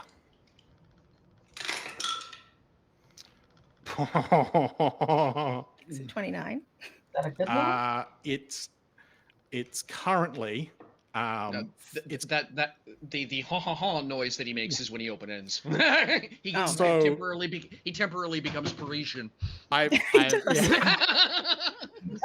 look, when you want to be really impressed with yourself. I'm currently looking at a 19 and 2 exploding 10s. Beautiful. All right. So I'm at 39. We can Yeah. keep going. Yeah, it's fine. It's they've put up shields. That's cute. I think actually Mysel is going to be I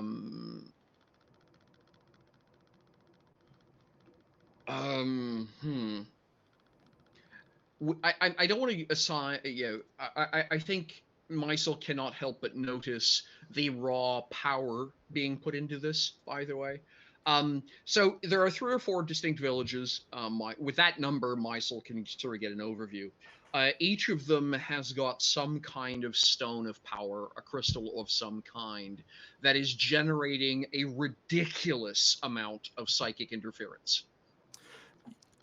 Yeah, I joke, but 30's not nothing. No, exactly. And so, well, I think because of all of the things that Mysel and Heo have seen over time, I think it's not going to be lost on their collectiveness that the idea that 5 of those stones like that in such a small area is not natural. These are the sort of things you find, one of them would define a civilization. Yeah. They've got 1 defending a village. Right. And so, yeah, I mean, this is, and I think possibly with a ridiculous role like that, it's possible you've even heard of these things. They are, in fact, giant kin artifacts. They will actually retaliate against anyone scrying. Oh. Retaliate. Uh-oh. Yes. In other words, if you will, it's a legendary item that provides resistance against spying, and then will just literally jolt you with an energy attack if it catches you. It's essentially if you will, it's an automaton. It's the psychic equivalent of a radar gun turret. They have 5 of them.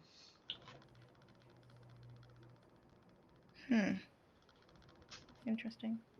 I think Heo has probably heard of one of them defending the giant kin capital. You know, this is how you prevent, you know, the bad guys from spying on the war council meeting or snooping on the emperor in his chambers, right?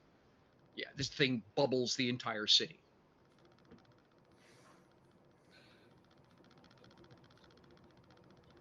Fun. So essentially, if I hadn't beaten the roll, it would have been bad. It would have hurt. You would have gotten punched in the nose hard. Yes. Yeah. Essentially, you know how the defense mechanic, where if you fail to roll, you take damage. Then that is the effect that gets triggered. If you do not exceed, if you don't, the distance between you and 30 is how much damage you take. The double one's bad. Double one is exceedingly painful. I'm fairly sure double one would have. There's a degree of, like, as I said, yeah, or, you know, joking aside, like, Mysel is respectful of the level of defense, not just in the, not like, also you need to be, you know, wary of that, but in not just sort of like blowing through it and being like, sup. Yeah. Like, still being like, you know, the psychic equivalent of a respectful distance. Yes. But still, like, I can close just enough that I can actually make that connection, but not so much that I'm like getting causing more concern than the fact that I can get through is going to cause. Well, that becomes the first issue, is the immediate tap, tap, tap. Do you mind if is this an awkward moment to be paging you sort of thing? Yeah. You know, this is the equivalent of you've locked the front door, you've closed the shutters, you've settled down on the couch to watch some telly, and tap, tap, tap on the shoulder. What are we watching? Is this about How did you get in here? That's just typical Mysel. So instead of just like, it wants to sort of knock on like the lounge room entrance rather than just like be sitting in the couch and flicking on a lamp. Standing in the doorway, small child. But still on the wrong side of the locked door, okay? Yeah, there's a potential to really push this flex, but, you know, we want them on side. The kid from The Shining turns up at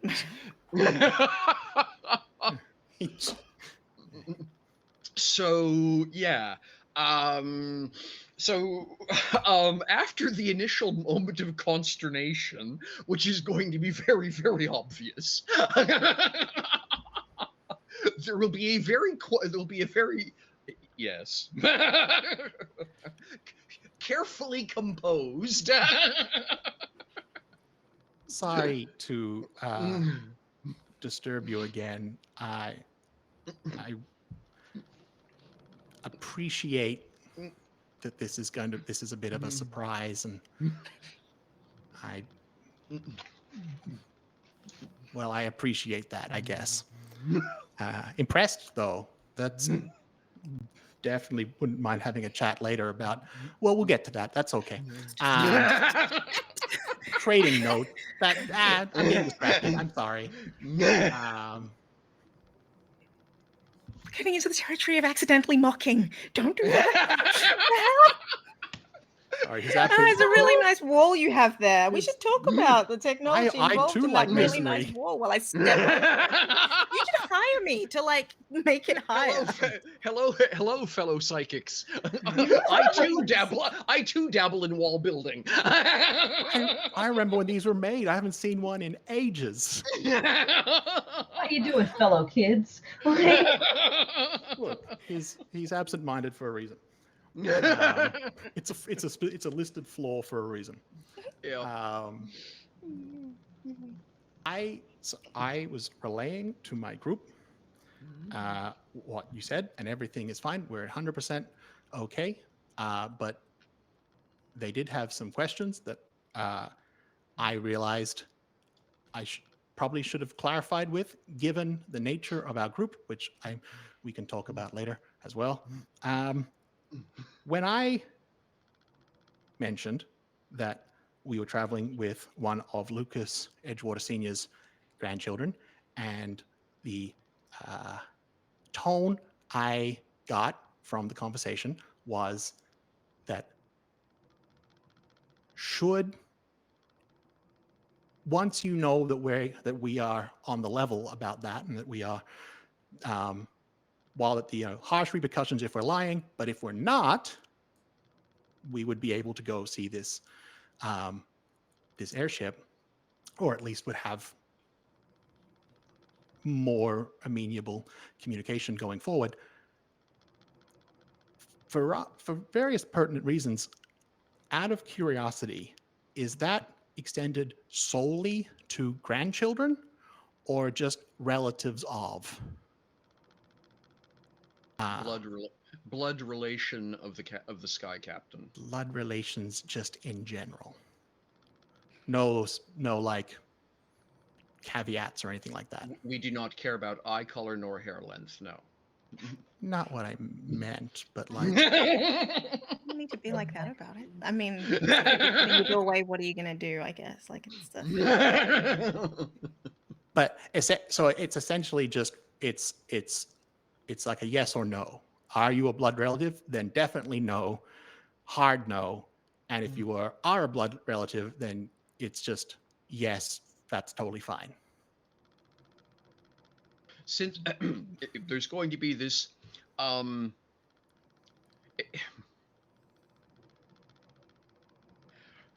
politely amused, vaguely irritated sort of moment, please understand we've never had a yes yet, so we've never really worried about the details beyond that point. That's fair, yeah. I guess it's what happens once we're sure that you are who you are, that you are accompanied by who you claim to be accompanied by, then we can have a conversation about exactly what it is you're here for. And then once we've had that conversation, we'll let you know if you're welcome in our lands. Okay. That's good to know. It just, yeah, we've had,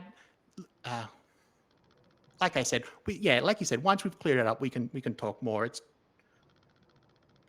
Lucas Edgewater Sr.'s son is a bit of a dick, and sending people to their death, not something I would put past him. Though to be fair, he'd probably work out that he could just go. Yeah, no, that doesn't make sense for it to be him. And it was kind of just a degree of like, Muscle's like thinking out loud, as it were, and just like putting this thing together is like, this is not a conversation he needs to have with this person. But he's just like, yeah. Oh, okay. Thank you very much. I apologize for the intrusion. We will see you in the morning, where we can confirm what we're saying, as you said. Excellent. Again, please don't take my tone as dismissal more than it is. I know what I'm saying is true, and I'm already advancing beyond that, but I appreciate that you are certainly not expected to do that. Okay. Bye. Clonk. It's not a harsh hang up. He's just sort of like, this is awkward. I should stop talking. I should stop talking. What am I doing? When you hear someone else do your experience of life, it's hard. Hey, like it's hard Hard to. to hear. Hard to hear. Yeah. Oh, So we're gonna. So you don't need any. Have a great day. Have a great day. Bye. I'm gonna. Yeah, I thought I. Yeah, but we can talk about that another time. We don't need to talk about. Bye. Thank you so much. Thank you for your time. Bye. I'm just gonna leave now. Goodbye.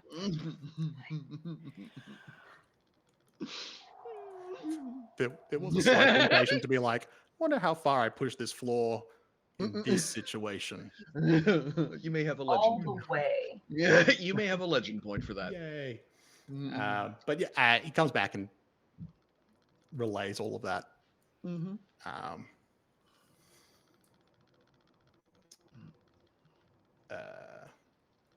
To the group. Including the fact he's like, so they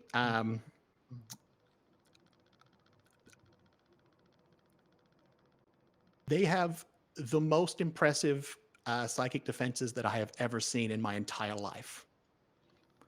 And I cannot stress how not lightly I'm saying that. Okay.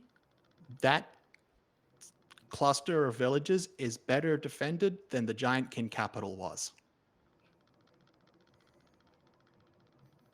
At its height.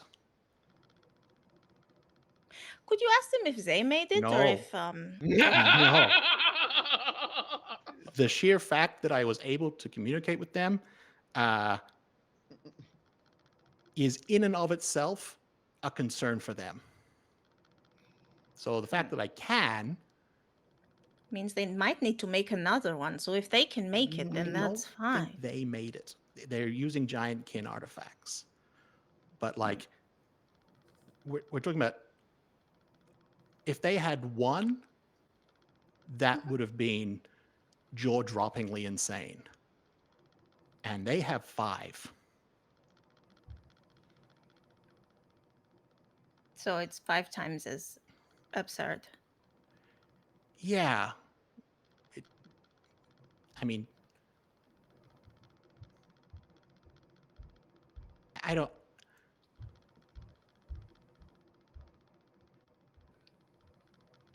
What did they say? I wouldn't know how to handle them having one. So, well, I mean, like, did you talk to them? About that? No.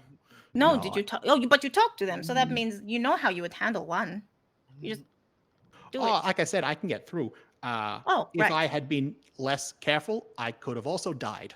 But no, well, sort of like probably doing like it's almost like mental calculation. No, I don't think it could have killed me. Wouldn't have been fun. You know, would have hurt a lot. Myself, you know how you're like not supposed to exist. I'm aware, You know yes. that thing. I'm familiar. Just... Not how I would phrase it, but yes.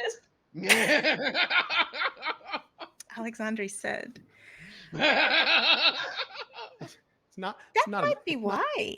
No, because you can just walk through something that is 5 times as absurd as anything that is 1 times absurd, and you maybe no one's supposed to be able to do that. I'm just saying. Anyway, what did they say?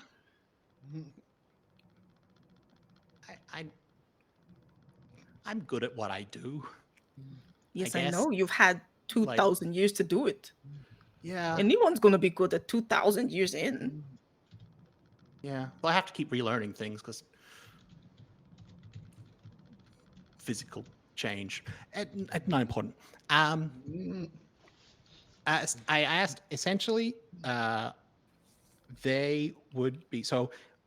Once we have shown that Spider is who we say he is, that opens us up. That doesn't. It's not like, okay, you have full access. It is, I guess we now have a conversation. And that is an outcome that they have never had. So they actually don't really have an idea of how it's going to go because they've not done it before. But it at least is like, we can now talk about what you want to do and we can actually find that out. But that option is essentially open to any blood relative to Lucas Edgewater Sr. So it's not specific. It's just you need to be related to Lucas Edgewater Sr. So it's not. It's not Spider's dad. Someone else. Sending people through. Yeah, I don't think Cedric Edgewater would have done it the same way multiple times.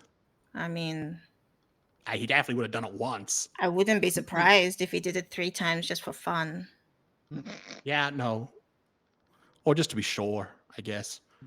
But I feel like Cedric would be pretty quick to figure out that a direct relative is going to be more effective. And unless they get killed before anyone could tell him.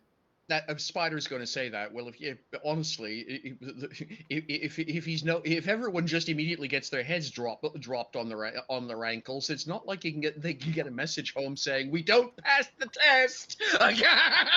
Sure, but okay. once every few years, your dad is clever enough, I imagine, to put it together. And the option of a direct blood relative would have been tried. Yep. I would assume. I'm just going to say, I think Spider will suggest that, if anything, they would have probably just sent Lucas. Just explicitly sent Lucas. Yeah.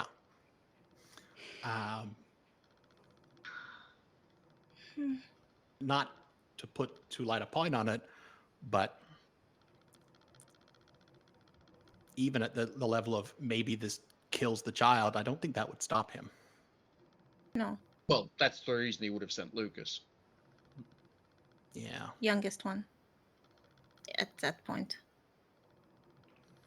Least useful. I feel well, and particularly once he lost his leg, he's not as likely to bring fame and fortune to the family. But yeah. Anyway. Yeah, Dad's a prick. As long as we're of an accord. Sorry, what was that? I said as long as we're of an accord. It feels like it even feels silly for it just to be one group. Like, for one group just to throw bodies like that seems... Well, we know the Dosh... Yeah, Spider will point out. The Dashamali told us they knew about the airship, and they were essentially quite content to keep it as a secret. But what that just basically means is it just restricts the number of people who find out by accident. And it's just not them, because they want it to stay a secret. But unless they don't want it to stay a secret, they just want to be the ones in charge of it, which would explain why they would help us get here. Hey, Kasra. Yes. Do you know anything about the airship? Other than the vision that I didn't see, was there for, because you guys were... No, I didn't even know. I mean, mechanically, probably familiar. Like, if I was there, maybe some deep ancestral knowledge of the vision and the past would come up, but practically, no. The Dashamali just wanted you to keep us alive. As far as they told me, yes. All of us? They didn't specify, so I assume, yeah. They didn't say, like, make sure that Alexandria and Mysel are very safe. And then a long pause, and then, yes, go and take care of them. that it would be okay if I let one of them go, as long as that one was a certain person.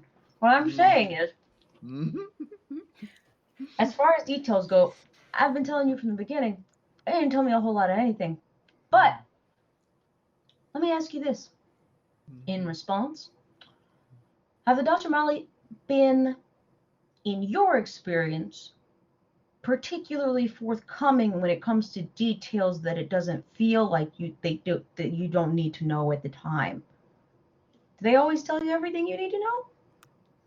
No, nobody does though.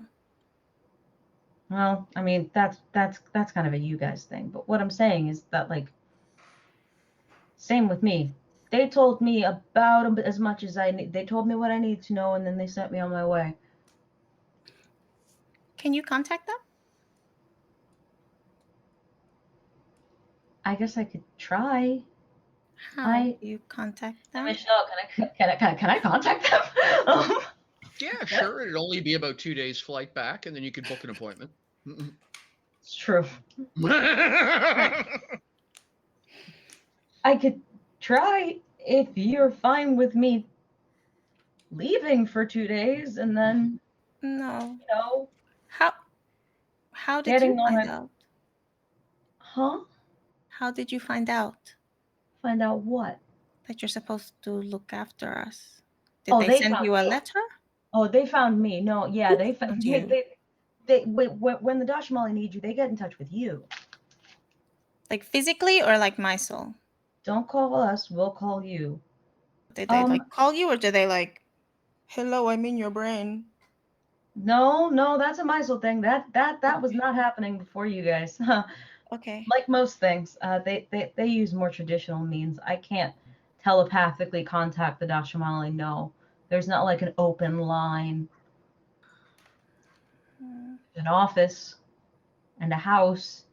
You can make an appointment. You can ask somebody to ask somebody to ask somebody to ask the person that you want to talk to whether it's okay if at some point you can pull their ear.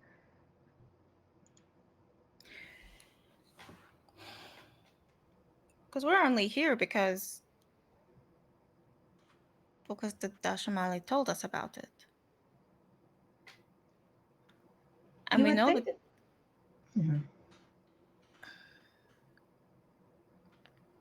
we know that Aquidian was trying to do something. It surprises me not that they didn't give me any more information, because they like us because we don't ask for more than we particularly need, but that they didn't tell you anything else. If it seemed like you were after something more, you'd think they would have told you more. Not me, but you. Well, any of us. No, not me, but you. Yes. I mean, from what I've seen and what you've told me, the impression that I have is that they were happy to keep the airship at a distance. Like they know where it is, and that's fine, and they can sort of keep tabs on if other people are interested, but they don't want to get involved because they probably know enough not to know enough that they know what the outcome of that interest is. But here's the thing, though, right? How do they know it's there? There's a big cloud of dead Earth all around it. I mean, and how would they know it's there if they are not a direct relative? I mean, there's people inside the cloud, aren't there? Guarding the thing, keeping other people from looking at it. Who's to say the Dashamali aren't involved with them? They have their fingers in all sorts of pies. They also seem to have a bit more insight direct from Lucas Edgewater Sr. as well. They could have just figured it out after the fact, put things together, I guess. As a reminder, Danny, one of the things that when you were chatting with your contact was that you actually were told that there was the matriarch was sort of involved with this group because one of the group members had a remarkable resemblance to Lucas Edgewater Sr. and so had sort of gotten her favor in that respect. Mhm. Yeah, that is, yeah, Lucas Jr. as it turns out. But you know, and that is something that you know, because we've had some gaps in play and stuff. Kaz would have figured out by now, I think, as she's been explicitly told a couple of times that these two look alike, etc., etc. So just in case it's skipped your mind, That who looks like who? Say it again. Sky Captain Lucas Sr. Yeah. His grandson looks an awful lot like him. Yeah. So that's why the matriarch is interested in him. In the in Lucas Jr. and in specific, and the group in particular. Yes, you were specifically told that. Would that have meant anything to me at the time, though? I don't. Absolutely not. Right? Okay, I remember the scene because you were going, "Oh, that's gonna get awkward if I lose him," or something like that. Yeah. And then you found out he's not even with the group; he's been lost already. Oh dear. He's gone the whole time. Wait. So Junior's not? Is Junior? Have I been told anything about Junior that I? Spider has mentioned has mentioned his brother Lucas a few times, and you know, but not of Grandpa, of Cedric, I guess, Dad, I guess, the person they're trying to avoid. I haven't heard anything. I haven't been told anything about him. No, you know that Spider doesn't particularly like his dad, and you know that the group has had a few run-ins with Dad's minions, and doesn't have much use for Dad either. But not from the Dashamali. That's what I mean. I mean, like the Dashamali. Okay, so the I don't. The Dashamali would not have registered an opinion on Cedric. They don't like to talk about him. Okay.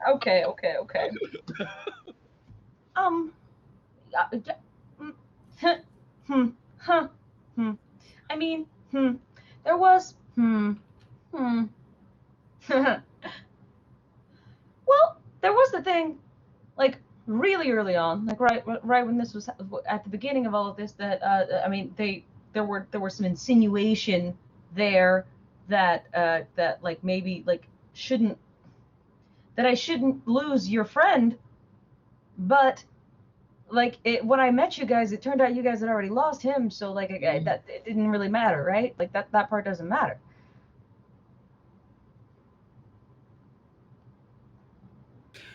You mean Lucas Jr.?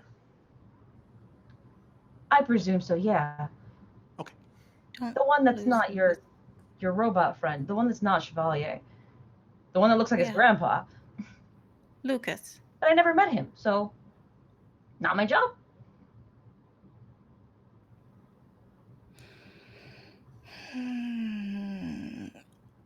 Whisper of the Wild. Whisper of the Wild. Oh yeah, we are almost done, aren't we? It's that time of the year again. I've been trying to figure this out without using this so I could narrow things down, but there are too many different options, and I need to narrow it down somehow. Who's in control here? It really is. Who's in control? It's Juan in this campaign also. What the fuck? No. Juan's back. Juan's McGee. Oh. Can we trust the Dashamali? No. That's not a yes or no question. Good luck. That was a no. Okay. It was a very quick no, in fact. Very quick and very easy no. Very quick, very easy no. I feel like I could have asked Meisel that question and gotten an equally quick no, but that's all right. I mean, in the broad sense, no. My insistence that it was complicated was mostly hopeful on my part. Can I cast detection again? Sure. Mm-hmm. And this.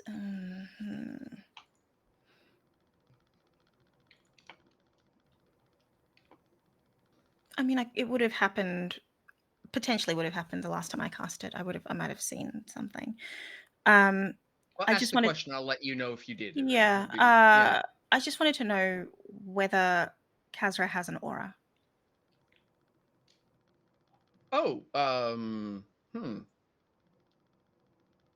Yes, absolutely. There would be a thin aura of creation and something involving elemental, elemental magic. Okay. Huh. So magical. Now, just Makes sense. Yeah, for I mean, clarity, Mysel has got an aura Mysel would as have it as well. just well. for clarity, those auras usually are only present while you're actively using abilities. Correct. But Yes. or have recently. So just Yes. for Yeah, clarity it's for just the that audience. Kazra. Yes, Kazra has a couple of essentially always-on abilities, which is the reason that you guys aren't currently suffering from a -3 to all of your fortitude saves. Still? Did you die? Still? Did you Issues with die? altitude. Okay. You're welcome back. What the hell is trying to kill us now? I mean, we've never adapted to the altitude because we've never had to. Right. Just nod and say thank you. Yeah. You don't have to adapt to thin air because we've had a Kazra the whole time. Still?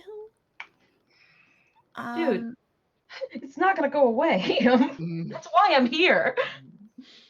As far as I know. But that's the thing. We're not as high up now as we were. Are we not? Are we? You're higher, actually. We're higher. Oh, okay. Never mind. I take it back. I take it back. You've actually gone up almost another 300 odd meters in altitude. Oh.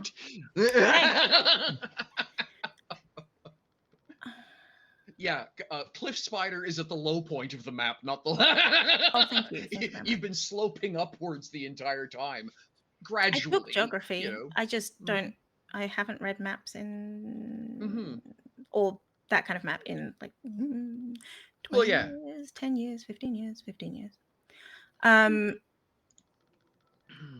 When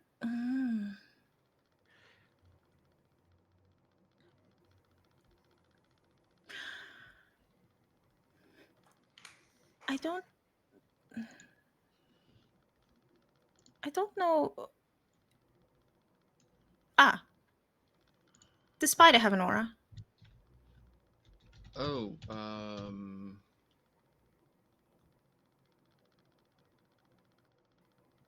yes, yes, Spider would have an aura. Life, death. What are they? Life, life, death, magic, holy or unholy. Interesting. If you actually read it, also says that the GM is allowed to invent other auras that make sense for circumstances. Yes. So, for lack of a better way of putting it, you actually wind up seeing 3 auras, and they're all not like with everyone else. What you see is sort of a rainbow effect, as though it's the 3 colors very close adjacent to the outline of the figure. With Spider, it's as though there's 3 spiders standing there, 2 of whom you can't see. Uh-oh. So there is a life aura. There is something kind of like an elemental aura, and then there's a death aura.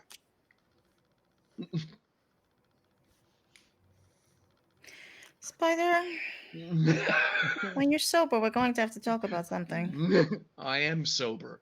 Look, I You can throw are- myself at the. Not all 3 of you are. What? Like I said.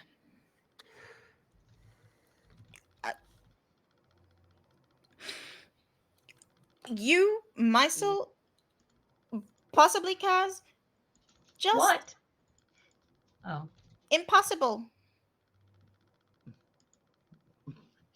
Is that the end of the sentence? Yes. That's not very nice. Why is it not nice? An It's impossible. not my fault. What are you doing on my plane? What am I doing on your plane? His grandpa brought me here, apparently. Exactly. There's 3 of him. Which one brought you? Which one's grandpa? That's a spider problem. Don't look at me and tell me I'm impossible. I just live here. There are so many problems. Hello, can you wake up from here? Do I really have to go all the way to a mountain? Can I just wake you up from here if I am loud enough? Hello? Hello? Wake up! There's a problem. I have an issue. I would like to register a complaint. Oh, that's no way to get someone's attention. No. Nobody likes a complainer. I received 2 of this item, 3 of this item, and I would like to return some. I don't know if I was supposed to. My card was not charged. And that's how you get attention. Hello? Was I supposed to receive 3? I think this one was free by accident. I can't fit it in my house, and none of my friends want it, so do you want it back?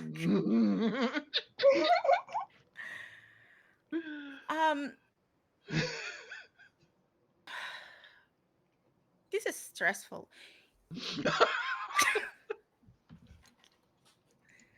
So we can't trust the Dashamali. I mean, not broadly when you put it like that, no. Oh, but we also, does that mean we can or we can't trust Kaz? Here we go again. Spiders. She's right there. I mean, okay. I could whisper if you want, but like, I don't think it would help at all. We're in the middle of nowhere. To be clear, I think we can trust Kaz, yes. But when you say, can we trust the Dashamali, that's a lot of people. That's a large group. And in very broad terms, probably not, no, because the Dashamali are going to look after the Dashamali. Now, if we talk, can we trust specific members of the Dashamali who are powerful enough to wield the influence of that group? Perhaps, yeah. Like, I think that matriarch seems, as far as I can tell from what you've told me, I imagine she's on the level. You're using that phrase a lot. I mean, I haven't met her. What is this level? Oh, sorry. I imagine we can trust her in that. Trust her to do what? Well, that her interests align with ours enough that she will help in what she can, in the way that she already has. Why would she help if it doesn't help her? That's what I'm saying. It does currently help her. How do you know? From what I gather from what you've said, she would like to know what happened to Lucas Edgewater Sr. And by helping us, she has the best chance of finding out. And then if he's alive, she is particularly interested in that and finding more about that. Again, we are the best chance for that.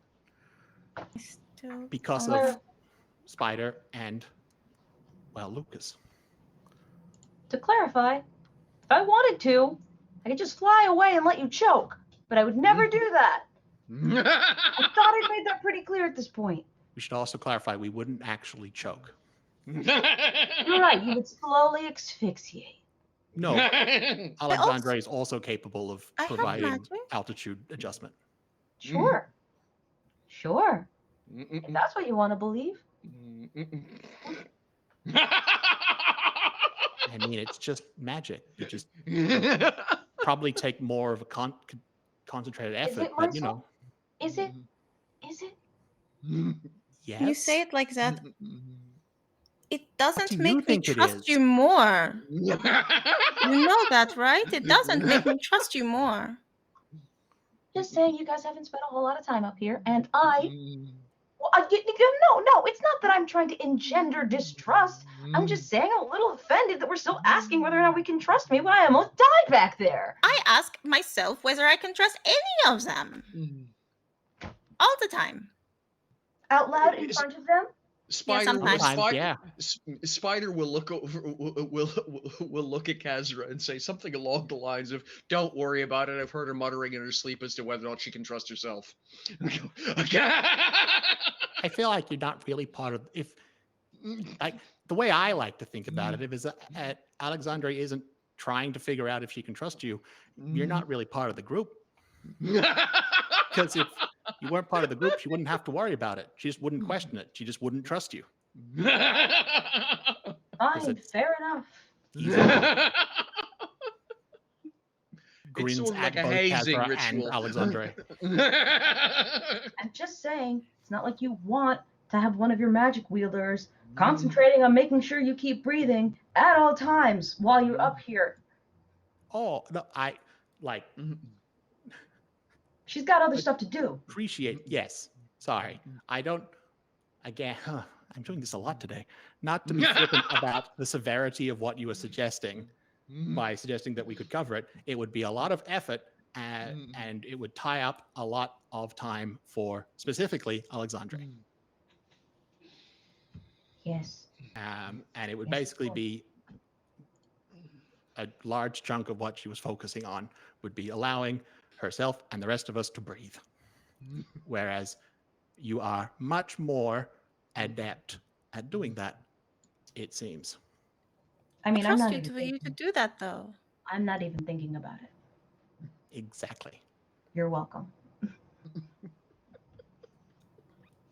That It's was just a never feature. question until you made it one.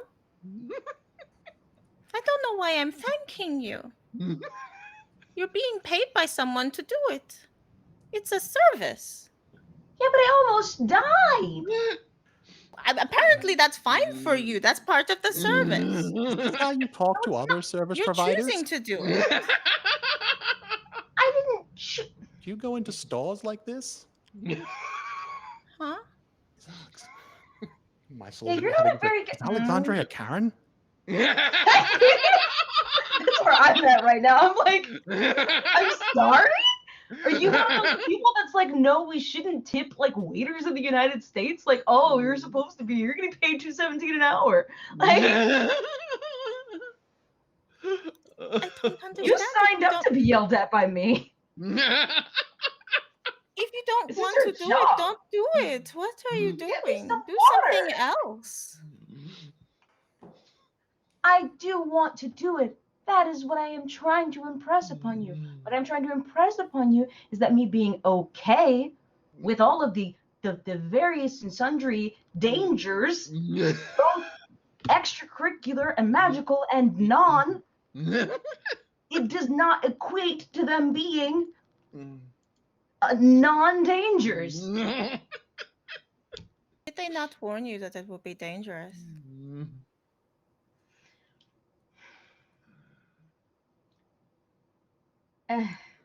The scope of what we've been dealing with would not have been something that Dashamali would even have been aware of. But Let the alone Dashamali let met Kazra us. know. They just said you guys were weird and that I should keep you from getting into trouble. The make sure you don't get yourselves killed bit, I assumed would be at some point literal. But yeah, like Michael said, it's not like anybody could have predicted what you guys were going to get up to. I mean, we couldn't have warned her about that. Let alone the Dashamali. I mean, we You get into tried. some deep shit. I could have guessed it. You did But your it best. seems unfair that they would do that. They have a lot more on their plate. It's not like they did it on purpose. You should ask them for more money. Why? You Danger almost died. Don't you get like hazard pay? That's not really how that works. Alexandre starts a union. Yeah, you've gone from Karen to forming a union very quickly. Very, very quickly. Because she didn't know. Alexandre's never had a job. Remember? I was just Also, gonna we say- talked about this. I was just gonna say from evil Karen to Dan Price in 45 seconds. Excuse the whiplash. She's like, no, power to the workers. Oh my God. No. How could they not tell you? That's absurd. I mean, I didn't know, but you know,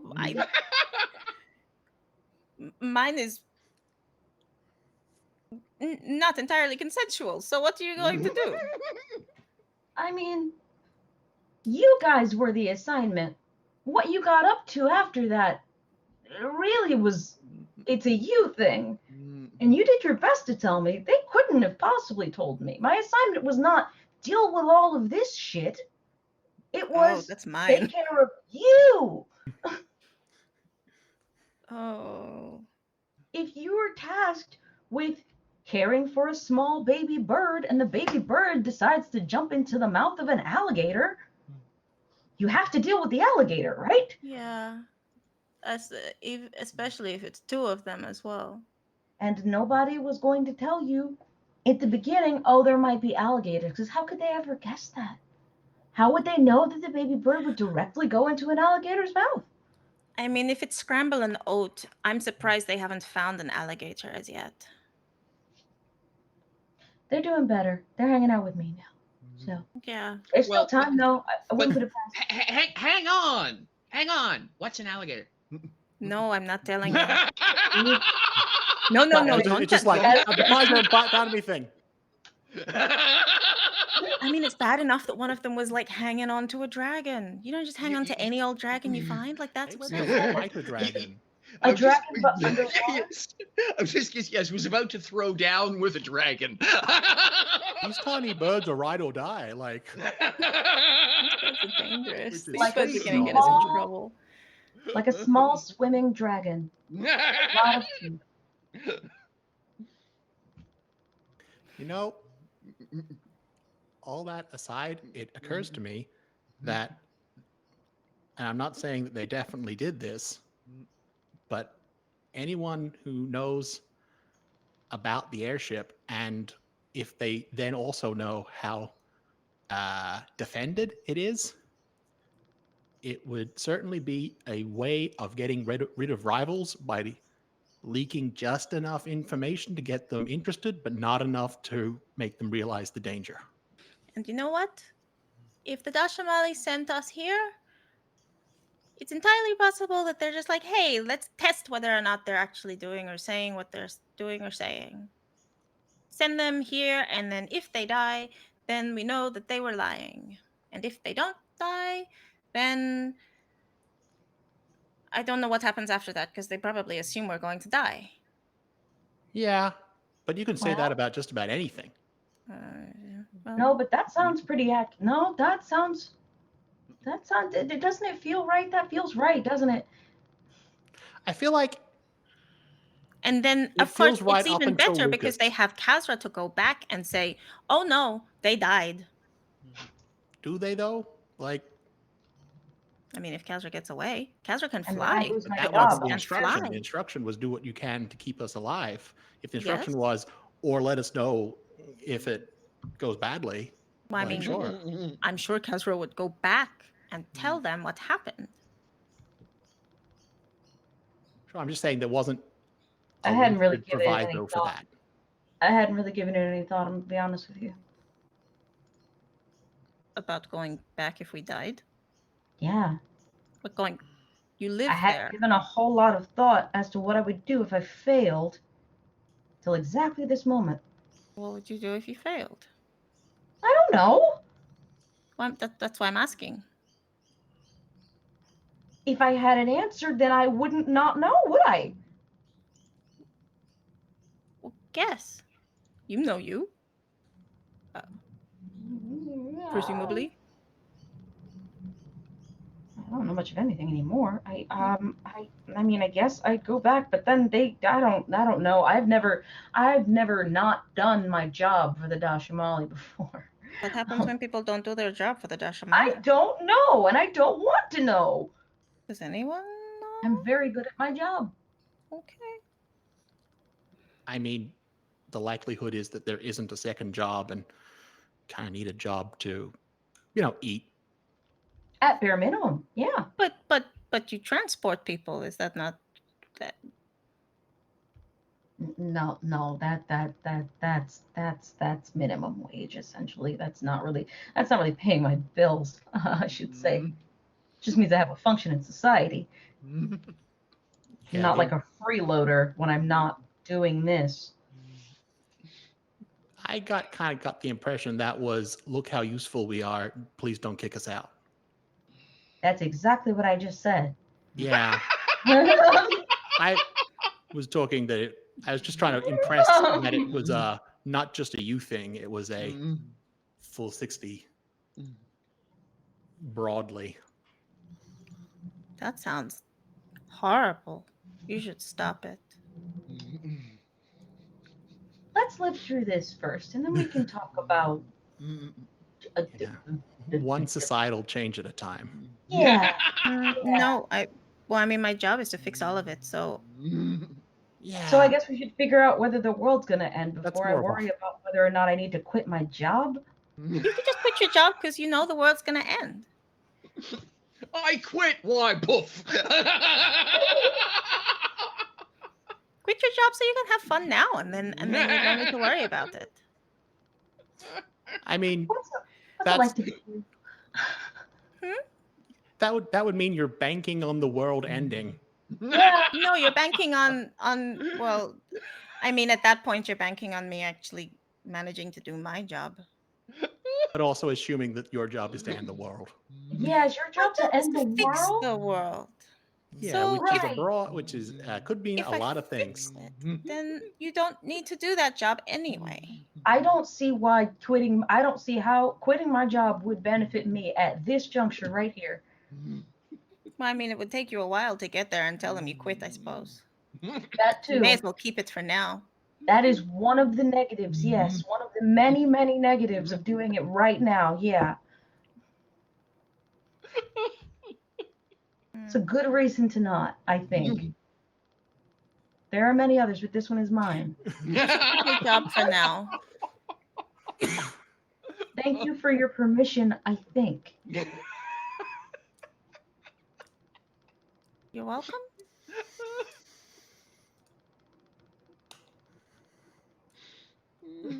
See, we helped each other today. Yeah, it took a bit, but we got there in the end, and that matters.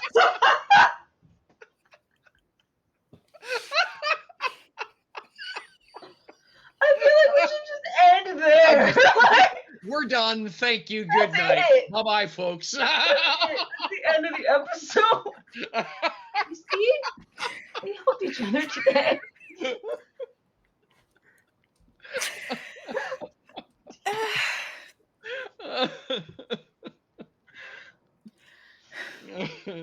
Future Jamie, when you're watching this so you can get caught up on what it is you missed, I'm so sorry. Jamie won't watch this. It's fine. All of that to Well, get to hear. I'm so We would- sorry. there will be a degree of like, we have to be like, so we've signed you up for a brain scan and blood magic. Don't worry Blood about it. test. If Brain you scan and a quick blood test. MRI. for a test, if you fail, we all die. So a test that you, in fact, don't choose whether or not you pass or fail. There's a degree of, if It's you've all on been you. lying about certain things up to this point, maybe be clear about that. We've got until dawn to find Yeah. out if you're telling us the truth. And you know the worst part? We have to wait 2 weeks before we know. Right. Yep. Stay tuned for our Christmas. I was just gonna say, because let's be honest, there are some sketchy details with Spider's background, so it's gonna be very fancy to find out how this all plays. The degree of it's like, just so long as we're not lying to them.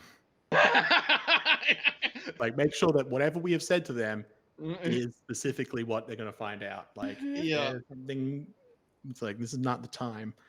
Mhm.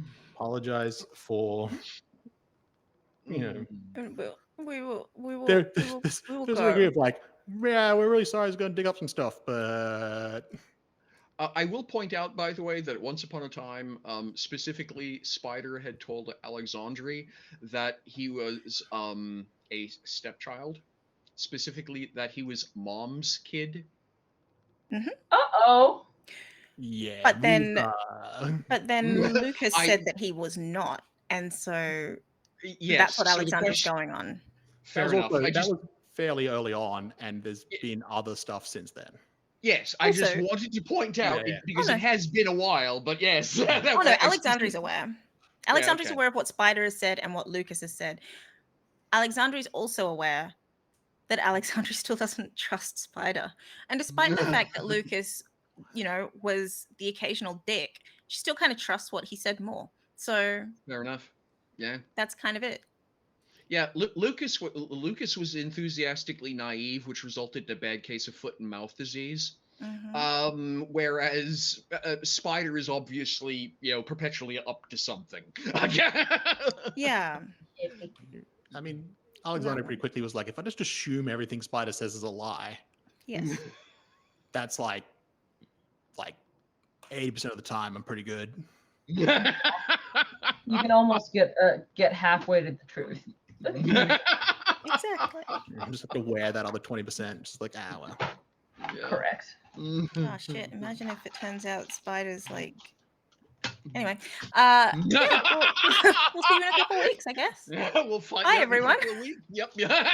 Bye, all. Cheers, Bye. all. Have a great week. 2 weeks, because you're out next week. That's right. Yeah. Bye.